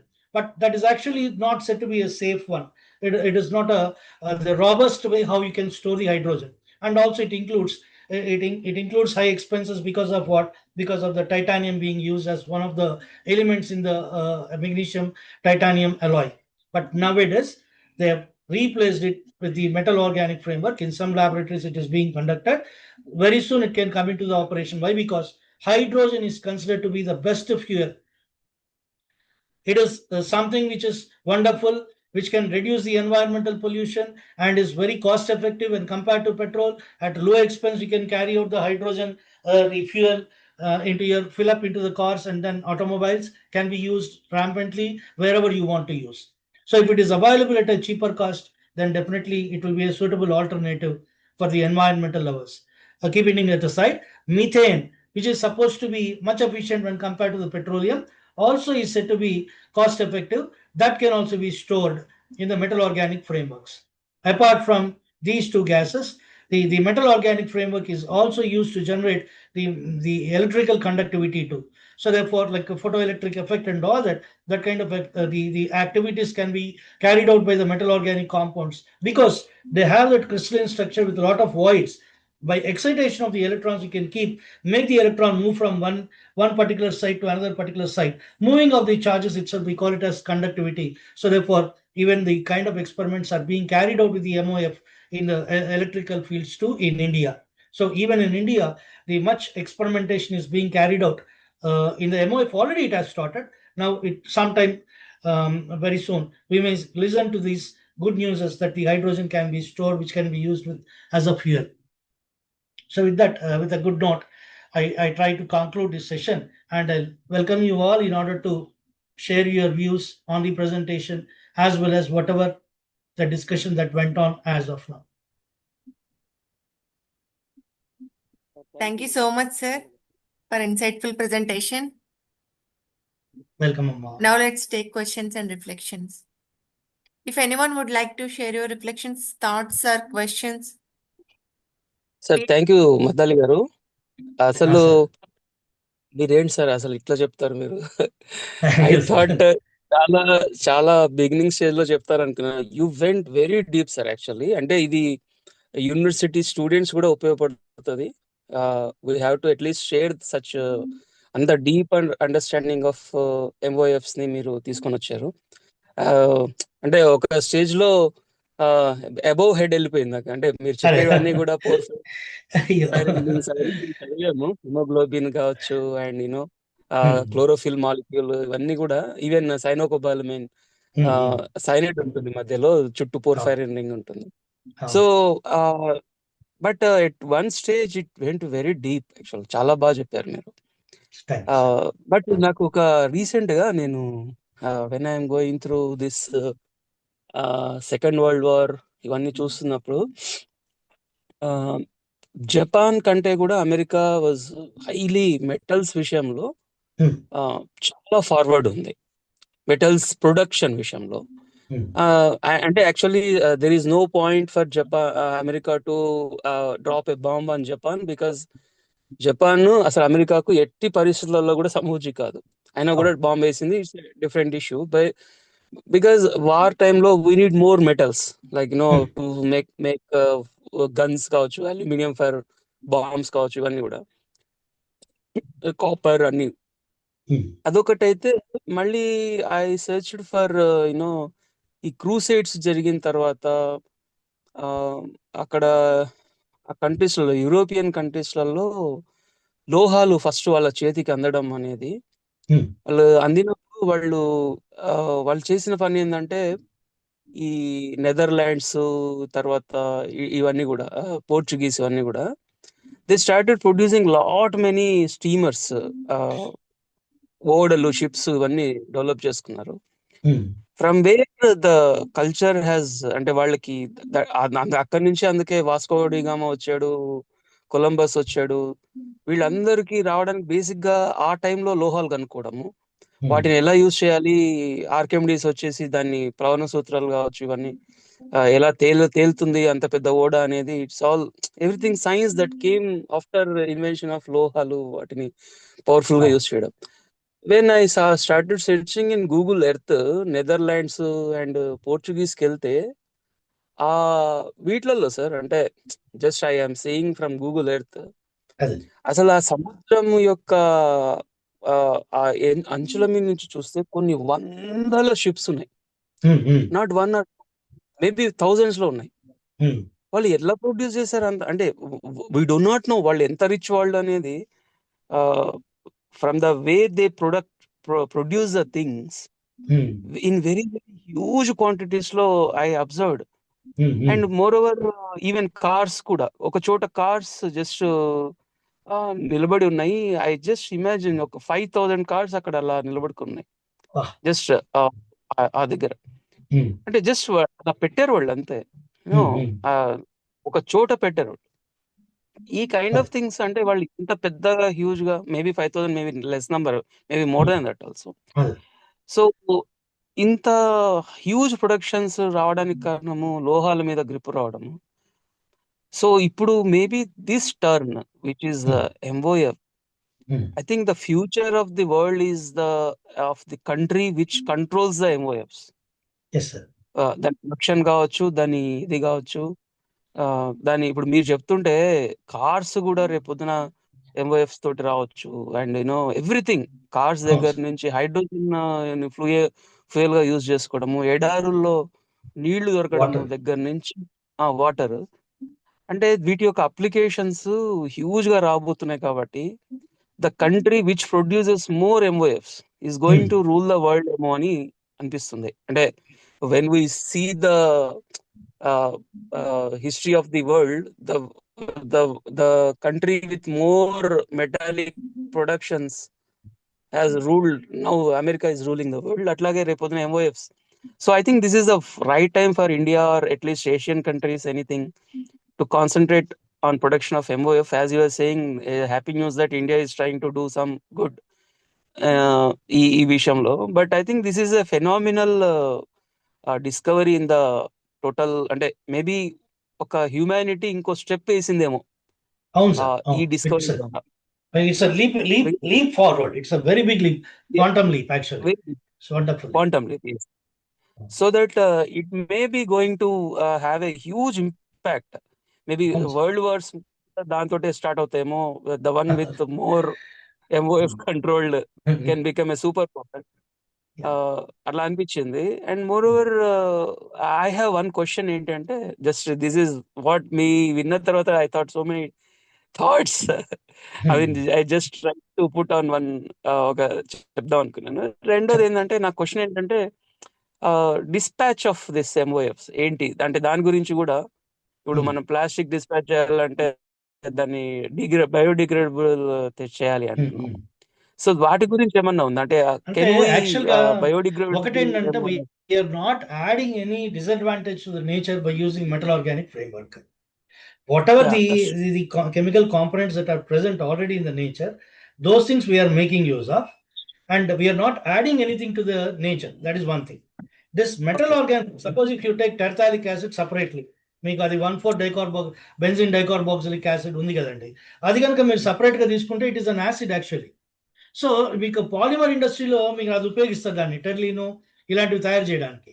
So అలాంటివి ఉపయోగించినప్పుడు ఏమవుతుంది అంటే అక్కడ it can create a problem if it is left like that, because it is becoming a plastic there. అక్కడ మీకు ఏంటవుతుంది అంటే అది non biodegradable అయిపోయి ఉండిపోతుంది అక్కడ. ఇక్కడ అలా ఉండట్లేదు. ఇక్కడ ఏమవుతుంది అంటే there is a purpose for this MOF. There is no need of biodegradability of this particular compound. If it is there, it reap benefits for a long time for us if the durability is more. అదొక advantage. రెండోది ఏంటంటే మీరు ఇది use చేస్తున్నప్పుడు ఆ catalysis అనేటువంటి దానికి ఉపయోగపడుతుంది. మనం మీకు ఐడియా ఉంది కదా సార్, కెటలిస్ట్ అంటే అది పార్టిసిపేట్ చేయదు రియాక్షన్ లో, కన్స్యూమ్ కాదు. It participates, it's acts for a while and then it gets separated from the other major reactants of the reaction. So అది ఇంటాక్ట్ గా ఉండిపోతుంది, అది ఎన్విరాన్మెంట్ లోకి అది వెళ్ళిపోవట్లా. It is not getting into the environment. Suppose మీరు కొన్ని gases state లో ఉన్న కాంపౌండ్స్ ని కెటలిస్ట్ గా ఉపయోగించారు అనుకోండి, there is a chance of pilferage. Liquid state లో ఉన్న కెటలిస్ట్ ఉపయోగించారు అనుకోండి, there is a chance of pilferage. అది ఎన్వైరన్మెంట్ లోకి ఎంటర్ అయ్యే అవకాశం ఉంటుంది. ఇది మీకు అట్లా ఉండదు, ఇంటాక్ట్ గా ఉంటుంది. So it carries out the chemical reaction with 100% efficiency with a less what you call energy consumption. అది ఇంపార్టెంట్. ఇప్పుడు కెటలిస్ట్ మనం ఎందుకు ఉపయోగిస్తామంటే ఏదైనా ఒక రియాక్షన్ ని 70 డిగ్రీల సెంటిగ్రేడ్ దగ్గర 80 డిగ్రీల సెంటిగ్రేడ్ దగ్గర జరుగుతుంది అనుకుందాం. ఆ 70 డిగ్రీల సెంటిగ్రేడ్ అనేటువంటిది it's a little high temperature. So in order to produce the temperature you got to use more of fuel. So దాన్ని ఆ ఫ్యూయల్ ని తగ్గించే ఉద్దేశంతో మీరు క్యాటలిస్ట్ ని ఉపయోగిస్తారు. సో కన్వెన్షనల్ క్యాటలిస్ట్ ఉపయోగించినప్పుడు still you got to use some amount of heat there also. So for example మీకు పాలిమరైజేషన్ చేయాలనుకోండి, ఇథీన్ని పాలిథీన్ చేయాలనుకోండి, నికెల్ ప్రెజెన్స్ లో దానికి 400 డిగ్రీలు 500 డిగ్రీల సెంటిగ్రేడ్ అవసరం అవుతుంది. బట్ ఇది మెటల్ ఆర్గానిక్ ఫ్రేమ్వర్క్ తీసుకొచ్చారనుకోండి, ఆ పోరస్ సైట్స్ చాలా క్లోజ్ గా ఉండడం చేత ఒకదానికోటి ఆ సైట్స్ లో రియాక్టెంట్స్ ఇరుక్కుపోతాయి, వాటి మధ్య ఒక ప్రాక్సిమిటీ వస్తుంది. ఆ ప్రాక్సిమిటీ వచ్చినప్పుడు ఏముంది, at a low energy itself they can link with each other in order to form the compound. A self-assembling it takes little more time, but the reaction will occur. So it will produce the polyethylene at a less temperature and the efficiency will be more and the catalytic consumption will not be there. It is not going to cause any environmental pollution. So ఈ రకమైనటువంటి benefit దానికి ఉండడం చేత biodegradability అనేటువంటిది ఎక్కువ రాదు, unless and until we are using some kind of the metals which are said to be poisonous like arsenic ఇలాంటివి ఉపయోగిస్తే తప్ప అదర్ మెటల్స్ లోకి జనరల్ గా ఉపయోగించే ఐరన్, కాపర్, మెగ్నీషియము ఇలాంటి మెటల్స్ ఏవైతే ఉపయోగిస్తున్నామో వీటికి కొబాల్ట్ ఒకటి ఉపయోగిస్తారు. వీటికి ఏంటంటే పెద్దగా మనకి అల్యూమినియం ఒకటి ఉపయోగిస్తారు. అల్యూమినియం అంటే చీప్ ఆల్టర్నేటివ్, అల్యూమినియం కానీ కాపర్ కానీ. సో ఈ చీప్ ఆల్టర్నేటివ్స్ తోటి కాస్ట్ ఫ్యాక్టర్ తగ్గిపోతుంది, ఎన్వైరన్మెంటల్ పొల్యూషన్ ఉండదు. Because aluminium as it is very much available with in the nature it self. And also copper is very much available within the nature. It has got some benefits also. So అది వేరే మీకు ఎటువంటి poisonous products ని generate చేయదు కాబట్టి దానివల్ల biological environment కి పెద్దగా ముప్పే ఉండదు దానివల్ల. కాకపోతే ఏంటంటే మీకు ఈ మెటల్స్ కూడా the usage of these metals should be quite what you call judicious. మీరు ఎంఓఎఫ్ మీద పడిపోయినారు అనుకోండి, అయితే ఇంకొక అడ్వాంటేజ్ ఎంజైమ్కి ఎంత ఎఫిషియన్సీ ఉంటుందో దీనికి కూడా అంత ఎఫిషియన్సీ ఉంటుంది. అంటే 1 గ్రామ్ ఆఫ్ జిర్కోనియంలో 1 గ్రామ్ ఆఫ్ జిర్కోనియం ఆక్యుపై చేసే ఏరియా, మీరు ఒక చోట చెప్పారు, ఒక ఫుట్బాల్ స్టేడియం అంత గ్రౌండ్ ఫుట్బాల్ లాగా మనం చేయొచ్చు అని. It is nothing but it is that only. Like 1 gram జిర్కోనియంతో చేసినటువంటి మెటల్ ఆర్గానిక్ ఫ్రేమ్వర్క్ ఉంటుందో ఇది దాదాపు 2200 స్క్వేర్ మీటర్స్ ఏరియాని ఆక్యుపై చేస్తుంది. బట్ అంత ఏరియా ఎప్పుడు వైండ్ అవుట్ చేస్తే, అన్వైండ్ చేస్తే, బట్ దాని అంతా మనం తీసుకొని వచ్చి అసెంబ్లింగ్ చేస్తే అది 1 గ్రామ్ అనేటువంటిది నానో స్కేల్లో ఉంటుంది మనకి. ఆ 1 గ్రామ్ అనే సబ్స్టెన్స్ నానో స్కేల్లో ఉంటుంది. Maybe if you are taking more, because the sample requires huge amount. So ఇందాక మనం చెప్పాము కనీసం ఒక కిలోగ్రామ్ అల్యూమినియం కావాల్సి వస్తుంది 3 లీటర్ల వాటర్ అని. 1 కిలోగ్రామ్ అల్యూమినియం తీసుకున్నప్పుడు అట్లీస్ట్ మనం football size metal organic framework తయారవచ్చు. ఓకే. సో అంచేత ఏంటంటే ఇది కన్సంప్షన్ కూడా ఏంటంటే చాలా మైనర్ స్కేల్లో ఉంటుంది. Very very less amount of metals are required for carrying out these activities.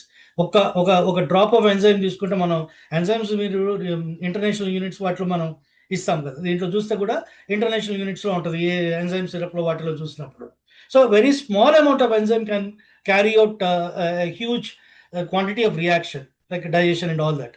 So అలాగే ఇది కూడా ఏంటంటే very small amount of the catalyst can carry out bulk reaction without any effort and at less cost. అది advantage sir. So దీంట్లో ఏంటంటే environmental పొల్యూషన్కి పెద్దగా ఆస్కారం ఉండకపోవచ్చు అని చెప్పొచ్చు. అంటే unless and until the used metals are non poisonous. Arsenic, lead ఇలాంటి విచ్చలవిడిగా ఉపయోగిస్తే డెఫినెట్గా దానివల్ల కొద్దిగా ఇబ్బంది ఉంటుంది. కానీ అదర్వైజ్ నార్మల్గా యాజ్ ఆఫ్ నౌ వాళ్ళు ఉపయోగిస్తున్నటువంటి మెటల్స్ వల్ల పెద్దగా ప్రాబ్లం అయితే లేదు. రైట్ సార్, చాలా చాలా డీటెయిల్ గా చెప్పారు. అయితే అంటే soon maybe are we going to see big factories of these productions? ఉంటుంది సార్ డెఫినెట్గా. ఎందుకంటే there are specific laboratories that are set up all over India for the research. అంటే అన్ని చోట్ల as of now if you just go through it, because of the matter of the interest I searched it, like I came to know that there are several places wherein the application part of it is being researched even now in India also. So ఇది వాళ్ళకి ఏంటంటే ఈ green economy మీద బాగా దృష్టి పెట్టారండి. Hydrogen ని బాగా ఎన్కాష్ చేసుకోవాలి అనే ఉద్దేశం బాగా ఉన్నది. పెట్రోల్కి ఒక ఆల్టర్నేటివ్ దొరికినట్టే కదా సార్. హైడ్రోజన్ అబెండెన్స్ మీకు బాగా ఉంటుంది, ఎక్కువగా ఉంటుంది, ఎయిర్లో ఉంటుంది. మీరు దాన్ని సపరేట్ చేయొచ్చు, ట్రాప్ చేయొచ్చు, దాన్ని మనం ఫ్యూయల్గా ఉపయోగించుకోవచ్చు. సో అదేంటంటే the cheap alternative for petrol and safer alternative also. అంచేత దాని మీద ఎక్కువ పెట్టారు వీళ్ళు. అది కాకుండా ఏంటంటే దీనికి ఉన్న ఇది what you call semi conductors తయారు చేయడంలో అంటే నానో మెటీరియల్, ఇది it comes as one among the nano science materials. ఇదంతా కూడా మెటీరియల్ సైన్స్లోనే భాగం. ఇది కాంపోజిట్ మెటీరియల్స్ వాటిలో భాగంగానే మనం దీన్ని అర్థం చేసుకోవాలి. సో దీని సెమీ కండక్టర్స్ తయారు చేయడంలో, తర్వాత సూపర్ కండక్టర్స్ తయారు చేయడంలో, తర్వాత వచ్చేసి మీకు what you call is magnetic దీంట్లో. ఎందుకంటే మీకు ఎప్పుడైతే ఈ ట్రాన్సిషన్ మెటల్స్ని వాటిని మనం అలా వీటిలో ఉపయోగిస్తున్నాం మెటల్ ఆర్గానిక్ ఫ్రేమ్వర్క్లో, ఈ ట్రాన్సిషన్ మెటల్స్కి ఏమవుతుందంటే కాంపౌండ్ ఫామ్ చేసినప్పుడు some of the unpaired electrons will lead to the magnetic activity, paramagnetic యాక్టివిటీకి లీడ్ అవుతాయి. So అలాంటి paramagnetic activity, sometimes you can see the iron oxides and all, they can be ferromagnetic. They are ferromagnetic actually. I mean one case among the paramagnetic properties. So దాన్ని magnetic activities కి ఉపయోగించవచ్చు, కండక్టివిటీకి ఉపయోగించుకోవచ్చు, super conductors ని తయారు చేయించుకోవచ్చు. ఈ areas లో ఎక్కువ రీసెర్చ్ జరుగుతుంది సార్ యాజ్ ఆఫ్ నౌ. తర్వాత బయోకెటాలిసిస్ ఒకటి, బయోకెటాలిసిస్ లో కూడా దీన్ని ఉపయోగించడానికి రీసెర్చ్ జరుగుతుంది. సో ఈ ఏరియాస్లో కనుక డెఫినెట్గా ఛాన్సెస్ ఉంటుంది. మెడికల్లో మనం ఇంకొక మాట మర్చిపోయాం, ఒకటి డ్రగ్ డెలివరీ సిస్టమ్. ఇందాక బాబాయ్ కూడా ఒకటి గుర్తు చేశారు. ఆన్కాలజీలో కూడా ఆ డ్రగ్ డెలివరీ సిస్టమ్ ఎఫిషియెంట్గా చేయడానికి మెటల్ ఆర్గానిక్ ఫ్రేమ్వర్క్ చాలా ఉపయోగపడుతుందట. Because it will not involve chemically with any one of the other what you call the biomolecules that they encounter during the process of delivering the drug.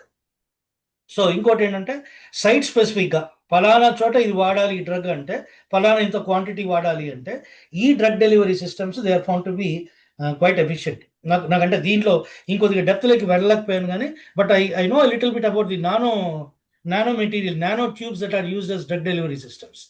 Nano tubes అంటే మనం ఈ graphite ఉంది, లేయరీ structure ఉంది, దాని కనుక fold చేస్తే కనుక 2 dimensional pipes లాంటివి చేసుకోవచ్చు, సిలిండ్రికల్ పైప్స్లో తయారు చేసుకోవచ్చు వాటిని. అంటే దాని డివైసెస్ కూడా క్వాంటమ్ లెవెల్లో, నానో లెవెల్లో పనిచేసే డివైసెస్ పెట్టి దాన్ని టనలింగ్ చేస్తారు. చేసినప్పుడు మీకు ఆ పైప్ లాగా తయారవుతుంది గ్రాఫైట్, దాన్ని గ్రాఫీన్ అంటారు.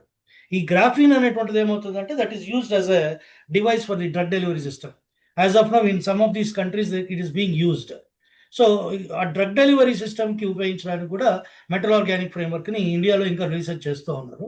Very soon we can, I think we will think some kind of new discovery will come out in that area.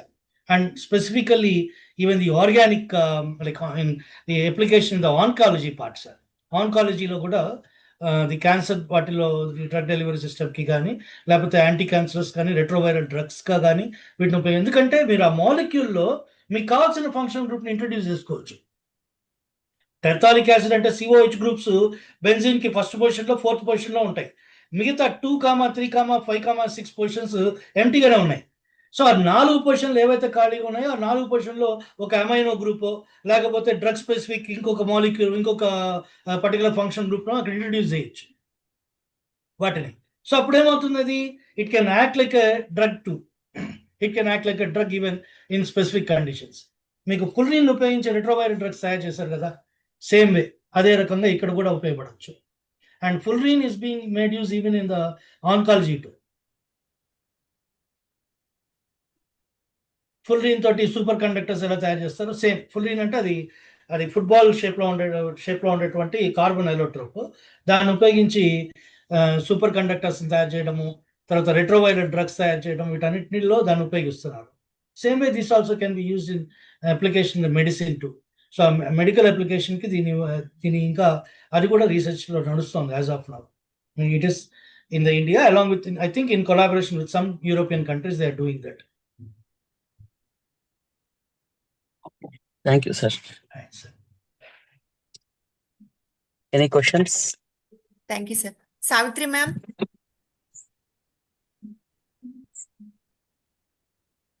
Savitri ma'am, unmute చేసుకోండి. చేశానమ్మా. వింటున్నాను అంతాను. చాలా నిజంగా మతిపోయింది ఏ స్టేజ్కి వచ్చామన్నట్టుగా. చాలా అద్భుతంగా చెప్పారు శ్రీనివాస్ గారు మీరు. చాలా నిజంగా నేను ఆల్మోస్ట్ ఒక 2-3 months ఏమో అయిందేమో నేను అటు ఎందులోకి అన్ని మర్చిపోయాను, చదువుకున్నానన్న విషయం కూడా మర్చిపోయి ఏవో పనికి వాళ్ళని పనులు చేసుకుంటున్నాను. సో ఇవాళ మళ్ళీ ఇందులోకి రావడం, ఎక్కడి నుంచి అవి ఎప్పుడో BSc క్లాసులో విన్న చాలా టెర్మినాలజీ ఈ రోజు విన్నాను నేను ఇక్కడ. మళ్ళీ కెమిస్ట్రీ అవన్నీ గుర్తొచ్చాయి. ఈ యాసిడ్స్, బ్రాన్స్టెడ్లు ఇవన్నీ నిజంగా ఎప్పుడో లాంగ్ బ్యాక్ నాకు నిజంగా మళ్ళా దీంట్లో తర్వాత నాకు ఇందులో చాలా చాలా ఫీలింగ్ గా అనిపించిన ఆస్పెక్ట్ ఏంటంటే, ఈసారి నేను నోబెల్ ప్రైజెస్ కూడా నేను ఫాలో అవ్వలేదు, ఎప్పుడు ఫాలో అయ్యి పోస్టులు పెట్టేదాన్ని. అసలు ఈ ఏడాది నాకు చేయలేదు, నేను బాగా డిజోరియంట్ అయిపోయి ఉన్నాను యాక్చువల్ గా ఇప్పుడు. సో మీరు మళ్ళీ తీసుకొచ్చారు కొంచెం లైన్ లోకి ఈ రోజు నన్ను. అది కెమిస్ట్రీ నోబెల్ ప్రైజ్ దీనికి వచ్చిందంటే really this is going to be definitely turning point in the advancement of humanity అనిపించింది. ఎస్పెషలీ ఎందుకంటే వాటర్ హార్వెస్టింగ్ అనేది అది మనకి చాలా అవసరం అండి. ఆ వాటర్ కంటామినేషన్ ఇప్పుడు చేస్తున్న విధానాల్లో అయితే చాలా ప్యూర్ వాటర్ లేదు.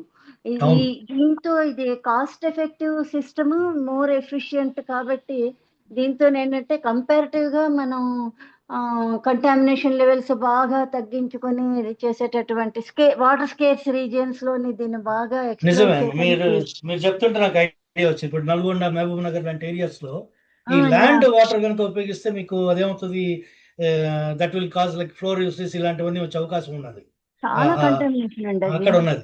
అయితే నీకు గ్రూప్ లో తర్వాత మీకు షేర్ చేస్తాను నేను, ఇదే గ్రూప్ లో ఒక లింక్ ఉన్నది, ఒక వీడియో నేను మీకు షేర్ చేస్తాను. అంటే ఈ ఎక్స్పెరిమెంట్ అరిజోనా అనేటువంటి డెజర్ట్ ఏరియాలో క్యారీ అవుట్ చేశారు ఈ యాగి అనే ప్రొఫెసర్ గారి స్టూడెంట్స్. సో ఆ ముగ్గురు పిల్లలు తయారు చేసినటువంటి వాటర్ ని, డెజర్ట్ లో తయారు చేసిన వాటర్ ని యాజ్ ఇట్ ఈస్ గా బాటిల్ లో కలెక్ట్ చేసి దే డ్రాంక్ ఇట్. అది యాగి ప్రజెంట్ చేశాడు ఒక చోట, ఆయన ప్రజెంట్ చేశాడు, అది ఆ వీడియో చూసాను నేను. ఆ వాటర్ ని యాజ్ ఇట్ ఈస్ గా తాగేశారు వాళ్ళు. తాగేస్తే ఆయన దానికి కరోలరీగా ఆయన చెప్పుకుంటూ వచ్చాడు. అంటే ఈవెన్ టీడీఎస్ లెవెల్స్ ఎలా ఉన్నాయి, దాంట్లో ఏమన్నా కంటామినెంట్ మెటల్స్ ఏమైనా ఉన్నాయా, లెడ్ కంటెంట్ లాంటివి ఏమైనా ఉన్నాయా అనేటువంటిది కూడా టెస్ట్ చేస్తే it is found to be absolutely free from all such kind of the metals. So heavy metals కానీ అలాంటివి ఏమీ లేవు దీంట్లో. తర్వాత అలానే ఎందుకంటే అది ఎయిర్ నుంచి ఎక్స్ట్రాక్ట్ చేసిన వాటర్ కాబట్టి there is no chance of any such kind of poisonous things to be carried out along with that. మీకు గ్రౌండ్ వాటర్ నుంచి తీసుకుంటే ఏమవుతుందంటే, గ్రౌండ్ వాటర్ లో మీకు అన్ని రకాల మినరల్స్ ఉంటాయి, క్లోరైడ్స్ ఉంటాయి, ఫ్లోరైడ్స్ ఉంటాయి, ఫాస్ఫైడ్స్ ఉంటాయి, everything will be there.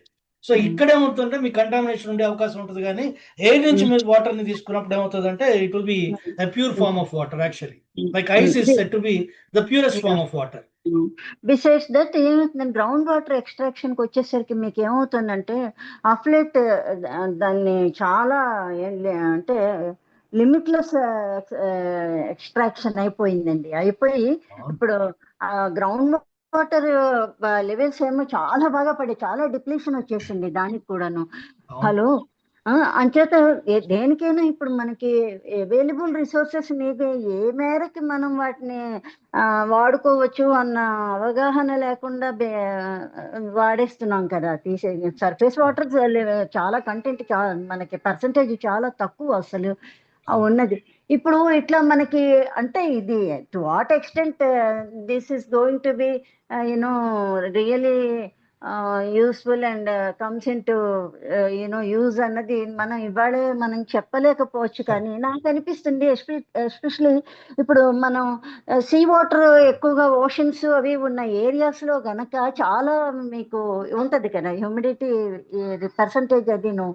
Hello అలాంటి చోట్ల సపోజ్ మనం ఎందుకంటే మీరు ఇందాక ఒక మాట చెప్పారు, నాకు చెప్పగానే నాకు అది బుర్రకి స్ట్రైక్ అయింది అనమాట. వైజాగ్ లోనే చూసుకోండి, సాగర్ నగర్ ఏరియాస్ అలాంటి చోట్ల గ్రౌండ్ వాటర్ బాగా ఎది చేసేస్తుంటే ఆ సీ వాటర్ ఏమవుతుందంటే ఆ వాటిలోంచి వెళ్ళిపోతుంది అనమాట. వెళ్ళిపోయి గ్రౌండ్ వాటర్ లో ప్యూర్ వాటర్ నిమ్మను అది అందులో పెరిగిపోతుంది.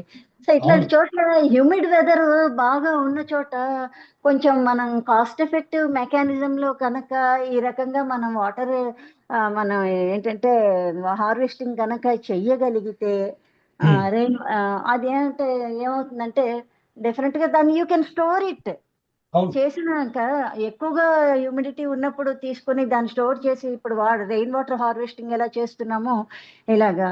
ఎందుకంటే నెక్స్ట్ ఫ్యూచర్ లోనండి మనకి చాలా సిటీస్ అంటే చెప్పిన వాడు ఇక్కడ అక్కడ చదివిందే నేను, ఈ వాటర్ స్కేర్సిటీకి చాలా ఇబ్బంది పడిపోతాయి. సో మనం గనక అది చేస్తే చాలా బాగుంటుందని నాకు అనిపించింది అనమాట. ఏదో ఒక రే ఆఫ్ హోప్ నాకే వేగ్ గా కనిపించింది దాంట్లోని.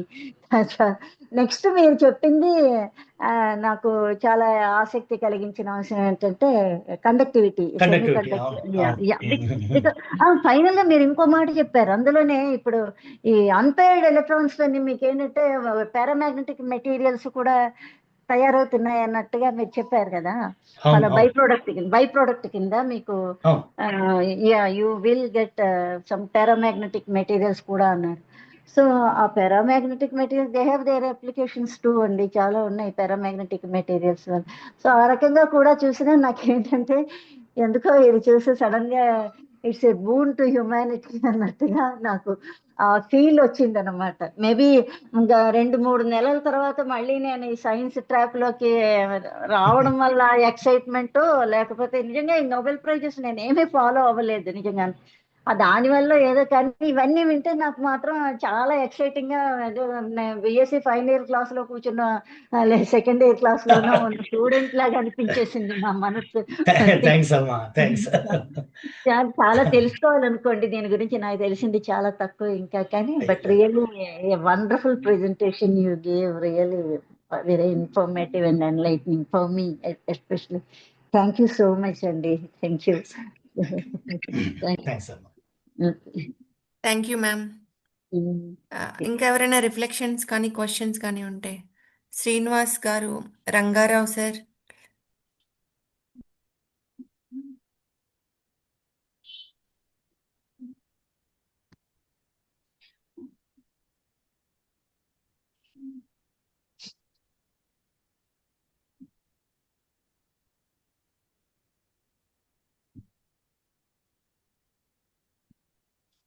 ఇంకా ఎవరైనా మాట్లాడతారండి, లేదంటే సెషన్ కంక్లూడ్ చేద్దాము?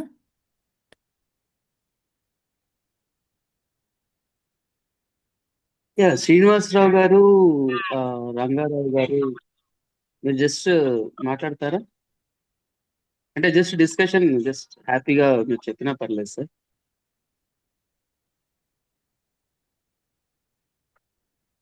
ప్రహర్ష్ రెడ్డి ఇండ్ల ఎవరు? అనుహిత గారి అబ్బాయి. Okay okay okay.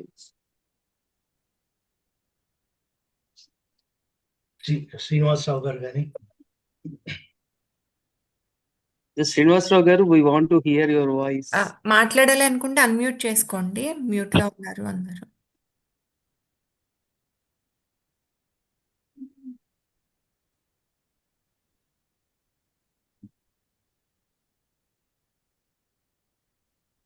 అలాగే సార్, చాలా రోజుల మళ్ళీ చెప్పండి. అవును సార్, చాలా రోజుల తర్వాత అవును అవును. ఈ మధ్య వేరే వేరే ప్రోగ్రామ్స్ ఉండడం వల్ల మనము ఎసెన్స్ ఇవి కూడా అంటే తగ్గినాయి, కొద్దిగా రెగ్యులర్ గా అవుతున్నాయని తగ్గినాయి. మళ్ళీ మీతోటి దసరా అంతా ఈ ఫెస్టివల్స్ టైం కదా సార్, తర్వాత అవునవును. ఇంచుమించు 1 month నుంచి లేవు, మళ్ళీ ఇప్పుడు సార్ సెషన్ తో స్టార్ట్ అయ్యింది. జంప్ స్టార్ట్, కార్ స్టార్ట్ కాకపోతే జంప్ స్టార్ట్ కొట్టాలి. అంతే. మీరు ఇచ్చిన ప్రెజెంటేషన్ కూడా అది ఇప్పుడు సావిత్రి రమణారావు గారు అన్నట్టుగా it will give lot of Boost actual గా.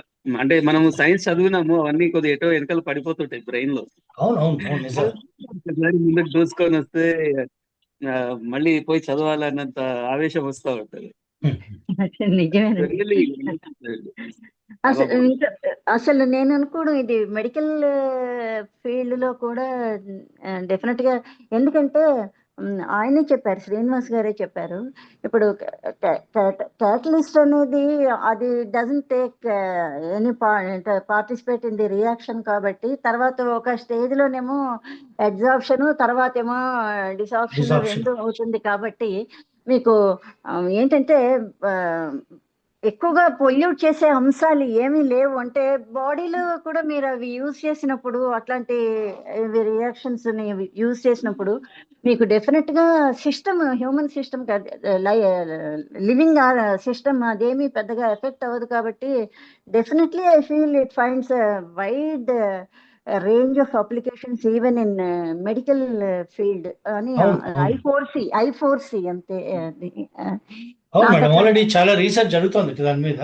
వి do not know what is the kind of outcome it has come as of now, but ఈ డ్రగ్ డెలివరీ సిస్టమ్స్ లో చాలా ఉపయోగపడుతుంది అని, అంటే wherever it is applied they research studies are there suggesting that it can be used as a drug delivery system as well as. Similarly hydrogen fuel కనుక మనం చేయగలిగితే అది మరి అది డెఫినెట్ గా ఇంకొక బ్రహ్మాండమైన జాక్పాట్ కొట్టినట్టే. ఇవన్నీ అందుకే ఇంత ఎక్సైటింగ్ గా అనిపించింది. ఇప్పుడు మన గురించి చెప్పినట్టుగానే ఏంటంటే డెఫినెట్ గా సరదాగా, చాలా లైవ్లీగా, చాలా ఎక్సైటింగ్ గా, ఏదో మంచి బ్రైట్ ఫ్యూచర్ కళ్ళ ముందు కనిపిస్తూ అనిపించింది. ఆప్టిమిస్టిక్ గా ఉన్నాం, quite optimistic. We are all. Thank you so much. అంటే ఒకటండి, ఇది ఎన్విరాన్మెంటల్ విషయంకి వచ్చే వరకు ఆప్టిమిజం అనిపిస్తుంది, కానీ ఇంకోటి ఏమనిపిస్తుంది, ఫ్యూచర్ క్యాపిటలిజం మొత్తం కూడా అరౌండ్ ఎంఓఎఫ్ మీద ఇంకొక కొత్త వరల్డ్ ఒకటి క్రియేట్ అవుతుందేమో. అండ్ ఎవరైతే ఇప్పుడు మీరు హైడ్రోజన్ ని దాన్ని కనుక్కోవడానికి ఎక్కువ ఇన్వెస్ట్ చేస్తారో, hydrogen పొయ్యాలని, I think that country is going to rule the world, maybe. Definitely ఆ ఆస్పెక్ట్ ఎప్పుడు ఉంటుంది. కానీ అంటే అది ఆ సోషల్ డైనమిక్స్, ఇవల్యూషన్ అది వేరే ఉంటుంది. కానీ at least we are getting a tool కదా, we are finding some alternative way out కదా. అది maybe a part of the globe gets benefited and another part will be they under their control. ఇది ఎక్కడైనా ఎప్పుడైనా జరుగుతుంది. ఇప్పుడు మనం చూడండి, న్యూక్లియర్ పవర్ జనరేట్ చేసినప్పుడు ఏమైంది, అట్లాగే కొన్ని కంట్రీసే న్యూక్లియర్ ఏంటంటే పవర్ వాళ్ళు జనరేట్ చేయడము, వెపన్స్ తయారు చేసుకోవడము, డామినెన్స్, అదంతా global scenarios in the social spear is entirely different. whoever actually gains control over these aspects, definitely he rules the world. అది అలా ఉండగా మ్యాన్ చేతిలో ఒక కొత్త alternative, a new weapon or a new tool, a new tool is there in man's hand. మొత్తం total mankind తీసుకుంటే అందులో weaklings, strong forces అన్నీ ఉంటాయి. The strong always takes over the weak. బలవంతుడు నిర్బలుల్ని, అది మన శ్రీశ్రీ ఎప్పుడో చెప్పేశాడు. అది దట్స్ అనదర్ ఆస్పెక్ట్. అయితే we have to put one and one together. ఇవన్నీ we have to join all these dots to see what our future will be coming 10 or 20 years అన్నది మనం ఇప్పుడే చెప్పలేం కానీ, బట్ డెఫినెట్ గా ఒక టూల్ ఇది. అవునండి, డెఫినెట్ గా. అది మన అదే ఈ టూల్స్ ఎవరి చేతిలో ఉంటాయట, పవర్ ఎవరైతే ఈ దాని నియంతృత్వం అంటారు, వాళ్ళ చేతిలో పవర్ టూల్స్ ఎవరి చేతిలో ఉంటాయో వాళ్ళే పవర్ ఉంటుంది. అది అది అది అది కరెక్ట్. అది యాక్చువల్ చెప్పాలంటే ఒక టూల్ వాడి చేతిలోకి వచ్చిన తర్వాత దాన్ని యూజ్ చేసుకోగలిగిన వాడి సామర్థ్యము, వాడి ఏమంటారు అన్ని రకాల కేపబిలిటీస్, ఫైనాన్షియల్, తర్వాత ఇంటెలెక్చువల్, వర్క్ ఫోర్స్. ఇప్పుడు మనకి ఇండియాకండి ఇన్ని కోట్ల మంది జనాభా ఉన్నారు, మనకి ఎంత హ్యూమన్ రిసోర్సెస్ వేస్ట్ అవుతున్నాయి, మన రిసోర్సెస్ ఏ రకంగా వేస్ట్ అవుతున్నాయి, because we don't have those managing capabilities లేవు మనకి, లిటరల్లీ జీరో, ఫుల్. అదే మీరు తీసుకున్నట్టయితే చైనా తీసుకోండి, లేకపోతే జపాన్ తీసుకోండి, లేకపోతే కొరియా, ఎంతో దూరం పోనక్కర్లే, కొరియా ఉంది బ్రహ్మాండంగా వాళ్ళు ఇది చేస్తున్నారు వాళ్ళు. సో అట్లాంటి ఇంకా సూపర్ పవర్స్ అట్లా వదిలేయండి, అమెరికా, రష్యా, వాళ్ళు though Russia is disintegrated now, USSR ఉన్నా కానీ, but still each of its unit has that ఉన్నాయి. ఇప్పుడు మనకేమైందంటే వీఆర్ పికింగ్ అప్, ఏదో స్లోగా స్నేల్ స్పేస్ లో వెళ్తున్నాం కానీ, బట్ స్టిల్ నేను అనేది ఒక్కసారి మన చేతిలో కనుక ఒక సాధనం అనేది ఉంటే, ఆ సాధనం ఉపయోగించుకోవడము, అది మ్యాన్ కైండ్ తాలూకు వెల్ బీయింగ్ కోసం ఉపయోగించుకోవడము, మానడము, అది రేపు వరం అవుతుందా, శాపం అవుతుందా, ఇవన్నీ కూడా మ్యాన్ తాలూకు క్యాపబిలిటీస్ మీదను, ఎనలిటికల్ ఎబిలిటీస్ మీదే డిపెండ్ అయి ఉంటాయి కదా. అంచేత ఈ సోషల్ యాంగిల్ అనేది మాత్రం చాలా కాంప్లెక్సిటీ ఉంది దాంట్లో. ఎందుకంటే ఎగ్జాంపుల్ కనుక మనం తీసుకుంటే, ఇంతకుముందు టెస్లా వాడు ఏం చెప్పాడు, మీరు can reap the electricity at very economical cost and everybody can do it అంటే వాడి ఒక ప్రపోజల్ ఉండింది. అదేమైనా వచ్చిందా? బయటికి రాలే అది. So some how that Thomas Alva Edison took over. ఆయన కంప్లీట్ గా అసలు ఈ ఏసీ అనేది వద్దు, మనకి డీసీ తోటే నడిపించుకుందాం అని తొక్కిపట్టడానికి ప్రయత్నం చేశాడు ఆయన. ఇంకోటి ఏంటంటే, ఈ థర్డ్ వరల్డ్ కంట్రీస్ కి ఎంత మటుకు ఈ టెక్నాలజీ రీచ్ అవుతుంది అనేటువంటి చెప్పడం చాలా కష్టం. ఒకటైతే నేను అనుకుంటున్నది ఏంటంటే, ఇంత క్రితం పరిస్థితి, ఇప్పుడు ఇంటర్నెట్ అంటే బాగా యాక్సెసిబిలిటీ చాలా మందికి ఉండటం వల్ల, ఇంటర్నెట్ యాక్సెస్ చాలా మందికి ఉండటం వల్ల డెఫినెట్ గా వాళ్ళు ఏంటంటే ఈ న్యూ ఎవెన్యూస్ అన్ని, అంటే ఎందుకంటే ఒకటి వాళ్ళు డెఫినెట్ గా వీటిలో ప్రతి కంట్రీలోనండి, ఎందుకంటే తెలివి ఒకటి సొంతం కాదు. సో ఎక్కడో ఎక్కడెక్కడో వాళ్ళు చూసిన వాళ్ళు, ఆసక్తి ఉన్న వాళ్ళు ఇందులో చూస్తారు, చేస్తారు. అయితే పేటెంట్ రైట్స్ కి అప్లై చేసుకుంటారు, ఏది వస్తుంది ఏది మారుతుంది, దానికి గవర్నమెంట్ అంతా. ఇప్పుడు చూడండి, మీరు చెప్పారు ఇందాక గ్రీన్ ఎకానమీ మీద, even India is showing interest అని చెప్పారు. సో కదా, సో అట్లా ఏమో తెలీదు, ఏమంటే ఎవరు దేన్ని ఇది చేస్తారు, ఎలా ఎక్స్ప్లాయిట్ చేసి ఎలాగ వాళ్ళు దాన్ని యూటిలైజ్ చేసుకుంటారు, how they tap their potential, inherent potential, తర్వాత you know the resources around them, ఇవన్నీ కూడా తీసి కోఆర్డినేట్ చేసి ఎలా చేస్తారనేది. ఇవాళ ఇండియా ఇలా ఉంది, ఇలాగే ఎల్లకాలం ఉంటుంది అని అనుకుంది, కొంచెం బాధగా ఉంటుంది, కానీ మారుతుందేమో అని ఆశ ఉంటుంది.